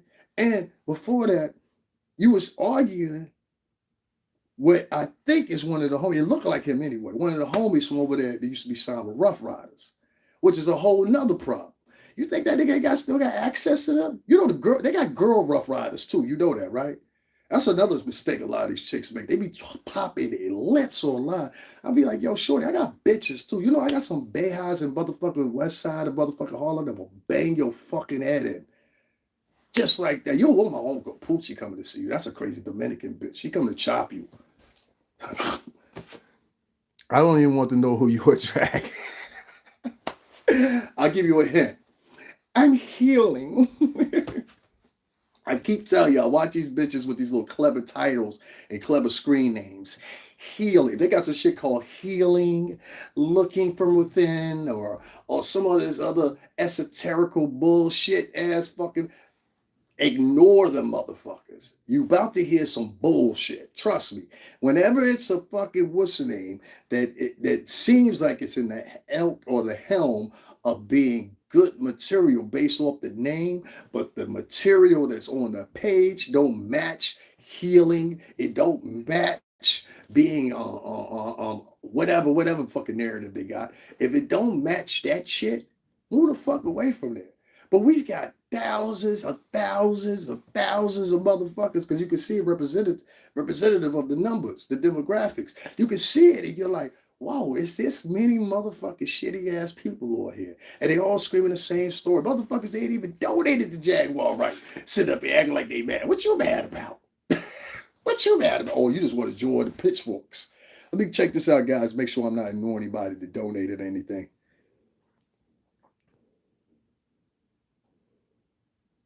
Okay, it's all good. Like I said, I don't worry too much about that, but I'm gonna continue on my show here. Keep this going for another few minutes or whatever, whatever. And I appreciate Miss Foster that donated or whatever. And this is a shame. I get all these likes, I get all these views. Nobody likes to donate to me, but that's fine. That's fine. That's fine. That's fine. My time will come. I'm not worried about it. Guys, once again, we had a goal today of $150. We made $25 of that. Within the last 30 minutes of the show, or maybe 15, I would appreciate you contribute to the Cash App, $STRINGERBELL 80. Again, that's Stringer Bell 80 on Cash App. You can find the link in the description box. But like I told you, if you're talking good or talking pro to defend someone, there is no money in that. So I just want to keep proving my point. So as long as I mention that in the playback, that's all that matters. It's a greater goal here in my diatribe. So I just want to put this out there because what I'm showing you is, and you may not realize it, I'm showing you how demonic blacks and Latins are nowadays. They're demonic. They're fucking demonic. I supported you, Indigo Sunset. So, oh, today, if you did today, let me know and let me know how much you donated so I can scream you out, definitely. But they're demonic. And their actions are showing they're demonic. The uploads that they put up are demonic. Their way of thinking and maneuvering, all in preparation. They come in knowing they're going to manipulate YouTube. They know they're going to manipulate the story. They know they're going to manipulate people, whatever, whatever. And if they come in, this is why you're seeing people come into my live and then they'll leave. Oh, he ain't gossiping about nothing. That's what they're looking for. So it's not so much Jaguar Wright that's the problem. It's the culture that's the problem. And that's the part that you're missing. For every person that yells out, oh, Jaguar's a problem, she lied to us, whatever, whatever. The fucking people at your fucking house lie to you. Your landlord lies to you. He's been fixing your sink for a month. Your fucking police officers lie to you. You ain't starting no campaign for that. The people that live next door to you lie to you. The people at the DMV lie to you. The people that you listen to on YouTube lie to you. But you ain't starting no campaign about them. But you see that you can get a couple views. And like I said, this is the flagellant thing that goes on here at YouTube, which is fucking disgusting. And this is why I'm making sure I leave this shitty ass platform. Yes, it is. It's a shitty platform. All right. I shouldn't have to depend on you to reach 13,000 people based on the fact you want to decide whether or not you saturate and share my post, because this is how it works. I shouldn't have to depend on you based on comments and likes, whether or not how much I saturate into the fucking ecosphere as far as YouTube is concerned or whatever. Actually, I think it's a fucking shame that this is the way you took a platform that started in 2007 as a place for people to get on here and openly talk about or create and turn it into some fucking gossiping meal because you want and you have advertising agreements with major networks. We never talk about that, do we? A lot of these motherfucking, okay, so your CNNs, your NBCs, and all your affiliate companies or whatever, these motherfuckers have licensing agreements with fucking YouTube outside of the licensing agreement you would get as a vlogger. Did you know that? And they're worth multi-millions of dollars. And if a motherfucker from YouTube can dispel what I said, be it is, and put it in the fucking comment section. Because you don't talk about that. These motherfuckers are protected. You can put up a same video about some violence that happened in your neighborhood, and one of these fucking news outlets puts up the same footage, they will flag you, they won't flag the other one. Case in point, I put up a video and got flagged months ago for putting up the fight that, what's the name, the baby got into with his baby mom, Danny Lee's brother, right? I had less footage than TMZ had. Do you know TMZ got to keep up their footage, but I had to take my footage down in order to get the strike removed? I had to take my footage down.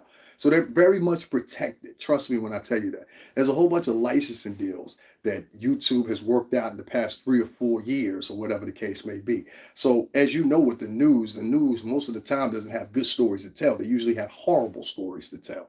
So just like the motherfucking what's names do, their algorithm has now been consistent. And this is why I tell you guys, you control the algorithm, little do you know. Right now you're controlling it by telling all these nasty ass stories, but you're doing it because it's making money for you. You understand?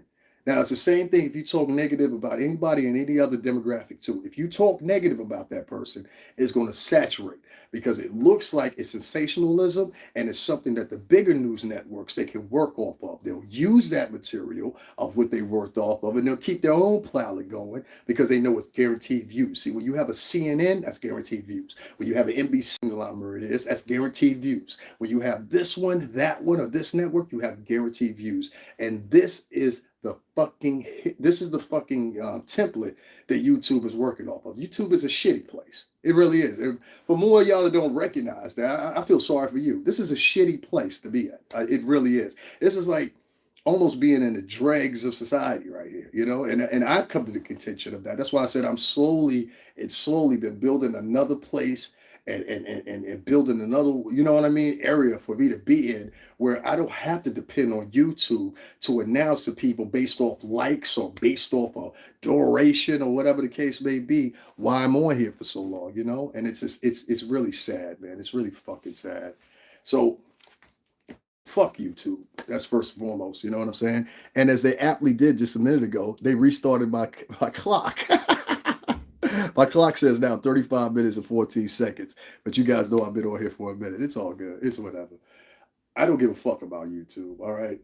YouTube doesn't help me out. YouTube, the people that are here, I've got 13,000 followers. I get 14, 8 people, 20 people, whatever in my life. Does that make any sense? They allow people to harass you. They allow people to put your name in titles and make fun of you or do whatever, and allow them to get hundreds of thousands of views off that. But if you come on here and you talk something positive about somebody or give some advice or offer counsel about something or whatever, you best believe it's not going very far. It's not going very far. I put a post about the World Trade Center the other day. You know, I got 400 views on that? I put up something about Cardi B, it's 1.5 million. You get what I'm saying? So once again, like I'm saying, maybe it's not the game. Maybe it's not any of that, guys. Maybe it's y'all. You understand? Maybe y'all the problem. And that's what I'm getting at. A lot of people out here on these YouTube streets acting like it's the fucking corner liquor store or the hairdresser or whatever. I heard such and such doing what? Well, those conversations used to be relegated to those environments. Now they've been brought here on YouTube because so many people have a fucking free account. Another mistake that YouTube sooner or later will come to contention of, and they'll be like, well, you know what? This is a point. Because see, all these motherfuckers that y'all monetizing that say this evil, belligerent, nasty shit or whatever, day after day after day. I don't have to call out certain vloggers or whatever, but it's been some shitty vloggers, black and Latin on here, and white as well, that have said some this nasty, imrehensible shit. And I'm just like, how do they allow that? I've seen videos on here with young men shooting at each other and all that shit. Got 78,000 views, but they will suppress my views because of what I say, you know? So if anything, y'all should see through the chunk and see there's something that I'm saying that they don't want me to tell y'all. Simple as that. Guys, I'm going to get up on out of here. I didn't make my quota, but I want to thank Miss Foster for helping out and donating today or whatever. Again, the Cashapp is $STRINGERBELL80, but you know, who gives a fuck about me, right? I just want to say one other thing before I get up out of here. These lives, we're going to dumb them down to maybe once, maybe twice a week. We're not going to be doing lives all the time anymore. As you guys can see, I've been on here for almost 3 hours, only made $25. So we're not going to be doing that anymore. Now is this all about money, but all week long, and if you go back, you'll see my videos. All week long, I've done lives. The week before that, I've done lives. I've uploaded content. Week for that. I very rarely, if ever, mention my Cash App. I might mention it 1 time, 2 times, maybe the total 3 times in a 2-hour, 3-hour time span, which is usually my lives go for. And I just, at this point, I feel insulted. It's no secret. I'm going to have to somehow or another circumnavigate my material and everything else. And that's what I'm hoping to do with this new page that we're up at like 1,400 people. And I did that like in a month. I didn't bring any of the people from here over there. I'm not going to do that because I'm like, well, if you're not donating over here, why the fuck would I bring you over here so you can just do the same thing, sitting idle? Or as you can see, YouTube allows people to flag you or whatever. YouTube is a shitty place now. You know, it used to be a great place. It's a shitty place. It's run by a shitty company. The people that work there are shitty, and they're not about anything. Yeah, but I'm just like I said, I'm not even. I don't want anybody from YouTube over there. When I leave here, I'm leaving here. I don't want to. I got you, and thank you very much. But yeah, when I leave here, I'm leaving here. I've been here for 2.5 years, and I'm just quite tired of it. I'm tired of seeing people that sit around and talk shit, get hundreds of thousands of views or whatever, whatever, whatever. And I'm tired of talking to a culture of people that, honestly and truthfully, in my opinion, hate themselves. They hate people within their culture. They go out of their way to destroy people within their culture, or whatever the case may be. Which is why, hopefully, sooner or later here, I'll be leaving America. I never want to see this place again. I never want my kids to see this place again as well. And if you guys want to stay here and bask in it, I mean, be my guest. But I don't. I don't. Um, I get disgusted, honestly and truthfully. That's the best way I can put it. I get disgusted how I see Black people interact and a lot of Spanish people interact with each other. It just disgusts me. It just disgusts me. The taunting, the making fun of, the heavy donations to whoever can talk the most shit about somebody else that's Black or brown. It's just really disgusting, shitty behavior, and I just don't stand for that. And if that's what you want to do, I mean, that's cool. This is what YouTube is for, evidently. Y'all have fun doing that with these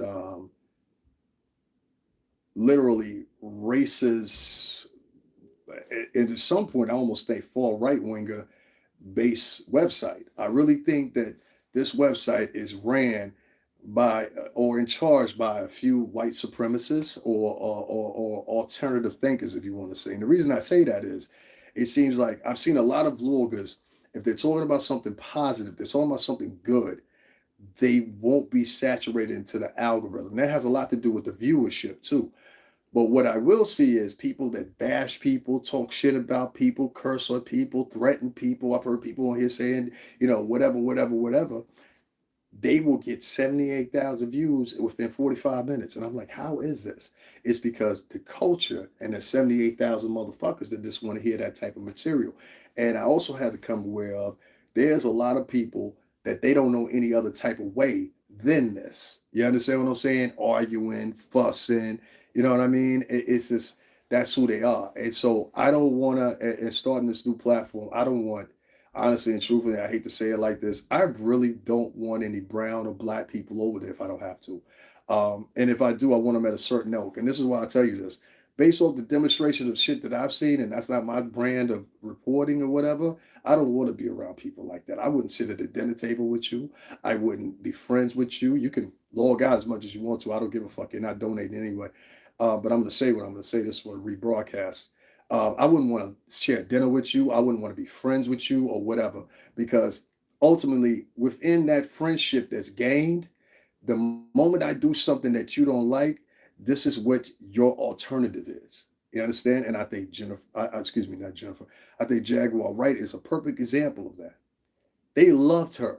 I was there. I was there at the beginning when she started this shit. So that was what makes me different. Some of the things that she was talking about, the materials on the early days of my page. Let's be clear about that. And one of her friends, OG Patrice, will tell you the same thing. So I'm no Chuck. This is 2.5 years ago. Some of y'all are just getting familiar with her now and make your own decisions. That's why it's crazy to me, because I go on a couple people's pages and shit, and they're talking about all this matter-of-factly shit, but you weren't talking about her 2 years ago, 2 months ago, 3 months ago. You saw that it picked up or whatever, whatever. So it's like a couple other social media agencies have been taken over by niggers, and that's what I say, niggers. And if you can't tell the difference between niggers and good Black people, or spics and fucking Latinos, or poor white trash and white people, then you definitely aren't versed that much anyway. And you're probably one of these high school dropout motherfuckers too. But that chose to come to YouTube. But one thing I do know is this: there is definitely a preponderance of something going on with YouTube where they flush out and present to everybody on here on YouTube the most insidious, nastiest ass people they can with the most insidious, nastiest shit that they can in messages, because in my opinion, they want to keep you fighting. We can't keep them fighting anymore in public, so what we'll do, we'll keep them fighting in private as well. And that's what I think YouTube is doing. I think YouTube has been set up now by whoever is doing the, what's the name, and I want to say this to you, who's ever up there right now, because I know The people that I used to know ain't up there no more. And Leo, if you hear this, maybe there's something you could do about some of those shitty ass people up there. But I want to say this for some of the shitty ass staff, not only at YouTube but at Google. Fuck you and fuck your mothers. You know, and I'll say why I say this. I've been on here 3 hours, 3 hours, right? And out of that 3 hours I've been on, I've seen how much my numbers fluctuate. And I see some people that have 500, 600 people in their chat room or whatever. They suppress my views and they allow people to come in and flag. There's been somebody on here that has flagged me like 10 times now. You understand? They came in earlier and then they disappeared. They disappeared so they could go in the background and flag me. And then later on, they'll send me a message or something like that. Be like, you know, like it's like it's just a place for con artists now, you know. And I can't sit back for that. So even with Jaguar, I would tell her, yo, find you a new home. Get the fuck off of YouTube. This place is a con now. It's like the new Facebook. I mean, excuse me, the new MySpace, really. You know, there's so many people saturated here, all trying to do the same thing. And out of 100% of them, it's only 5% of them that are actually being authentic and honest and being who they are. The rest of these motherfuckers on here, they just talk shit about people and that makes them money. I'm not going to get on here and talk shit about people to make money. You understand? I had a goal when I got on here today. I've been doing this for 2.5 years. I said, I want to make $150. I think that's more than less than what I'm worth and more than considerate for the week when I'd only call out my Cashapp like once or twice, you know. But I've had people that have come to my page. I've caught chats and all kinds of shit or whatever where people say, don't donate to him. He don't need it. Donate to that nigga so he can go buy him some sneakers. Donate to that nigga so he can get himself right. They idolize niggers. You understand? This is a criminal culture now. It is not a culture of we're going to sit around or whatever, whatever. And I know a lot of you old head vloggers. I know a lot of you new vloggers or just for the sake of motherfucking being seen on screen saying it. Y'all want to say certain shit. You don't live by it. But I'm telling you for a fact, YouTube, in my opinion, is being they somehow or another sequester anybody that's talking good about the culture and anybody that's talking bad about the culture. They make sure that that post gets saturated.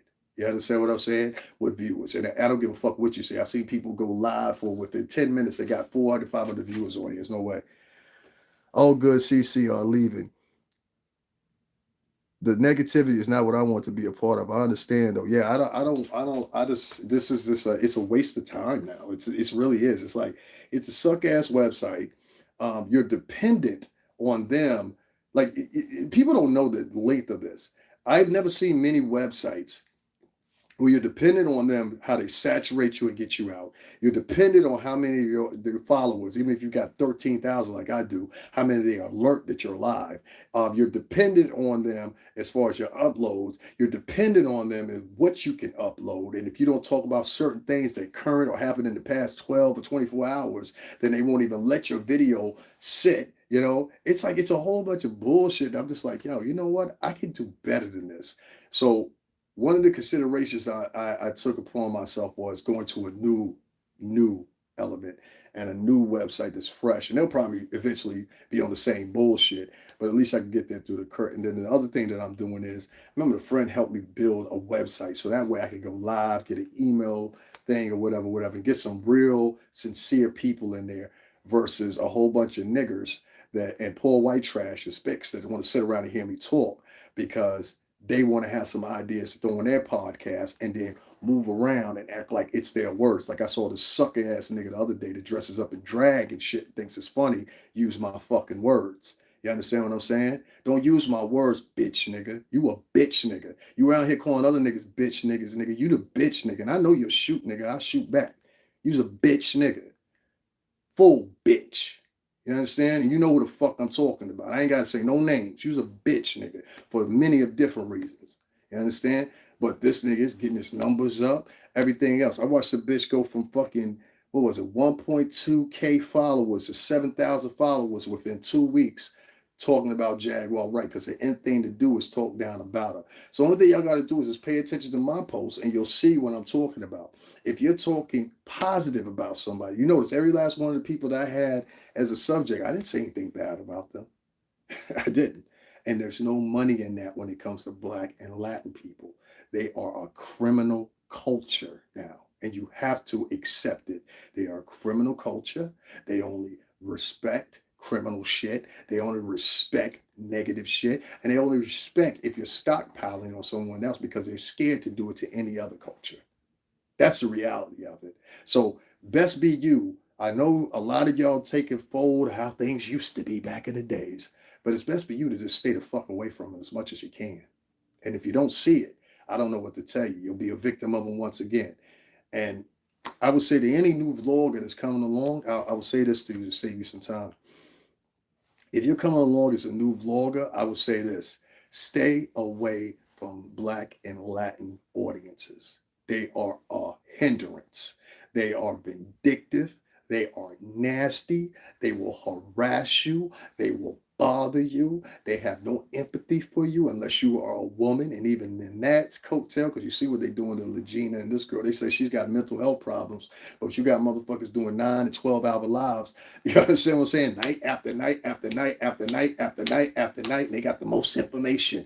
Let me be a voyeur and go into this person's life even more, whatever, whatever. I'm not interested in what the fuck Jaguar ate for breakfast this morning. I'm not interested in why Legina is doing what she's doing or whatever, whatever.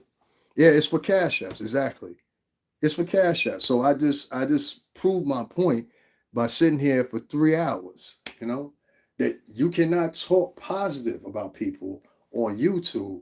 And see, I proved 2 points. I proved one, that Black and Latin people, they will not donate to you if you're talking positive about somebody or in a positive light, or let's give somebody a chance that they don't care for. They come to these, evidently in this past 3 or 4 years, we have these little groups that have come together and said, we're going to cancel that person. We're going to do this. We're going to do that, whatever, whatever. And the rest of the bulk of the population, being that they're fucking followers, that's what they do, you know? And the people that get on here and they talk dirty about people and they talk shitty about people, those are the people YouTube allows to resonate throughout the communities. And if you don't believe me, just do a recourse on the people you follow and ask yourself, is this person really saying anything positive? And then a lot of people, don't be confused. If you lived in the ghetto for all your life and nothing but pops and shots are going around you, the lightest thing to you that's outside of that is positive. And then it might not be positive. It might be negative too. So just pay attention, don't worry about people, man. Don't worry about it. It's like why are our culture so interested in tearing each other? I have no idea. I've gotten to the point now I just don't give a fuck. I even go further. Let them fucking croak. That's where I'm at now. You know, I spent a lot of time and I've given a lot of opportunities to people. I bought people off the street. I mentioned this before. I bought people off the street in Midtown Manhattan in Times Square, and I said, "Yo, come up to Daddy's house with me. I want to see what you can do, whatever, whatever."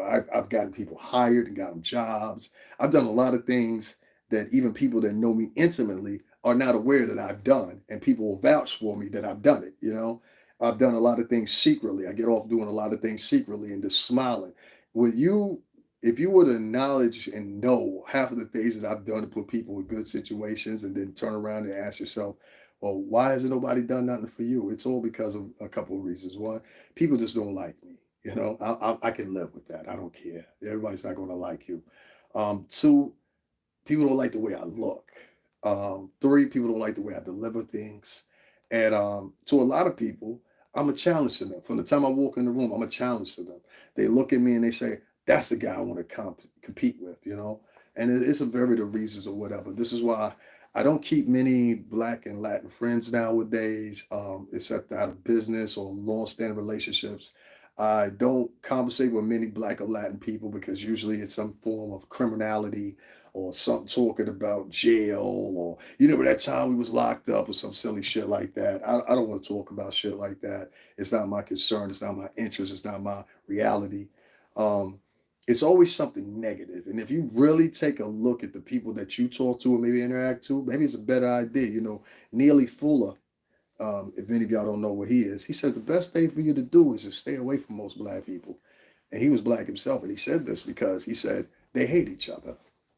You've been taught in a condition to hate each other, and the only thing you applaud is when other people are tearing down and hating others. So, um, yeah, that's all I got to say about that. So I hope you guys have a rest of your evening. We will be live probably. I haven't decided if I'm going to make the days Thursday or Friday. We'll go live for an hour. If we don't see any support, we will cut it. I don't give a fuck what I'm talking about then. That's going to be the new thing. As far as the uploads, we're going to try to do those maybe 3 times a week, like I mentioned last night or whatever. But everything here is slowing down. So if you want to unsubscribe or whatever the fuck else you want to do, be my guest. You're no help to this channel anyway. I'm not upset either way. I'm just tired. I'm tired. 2.5 years of doing this shit, and you get so many of these so-called blacks and Latins that come online and they talk about how much they support the people. And pay attention to this. They'll always support somebody monetarily that's fucking negative. Guys, have a jug Sunday afternoon. Enjoy yourself.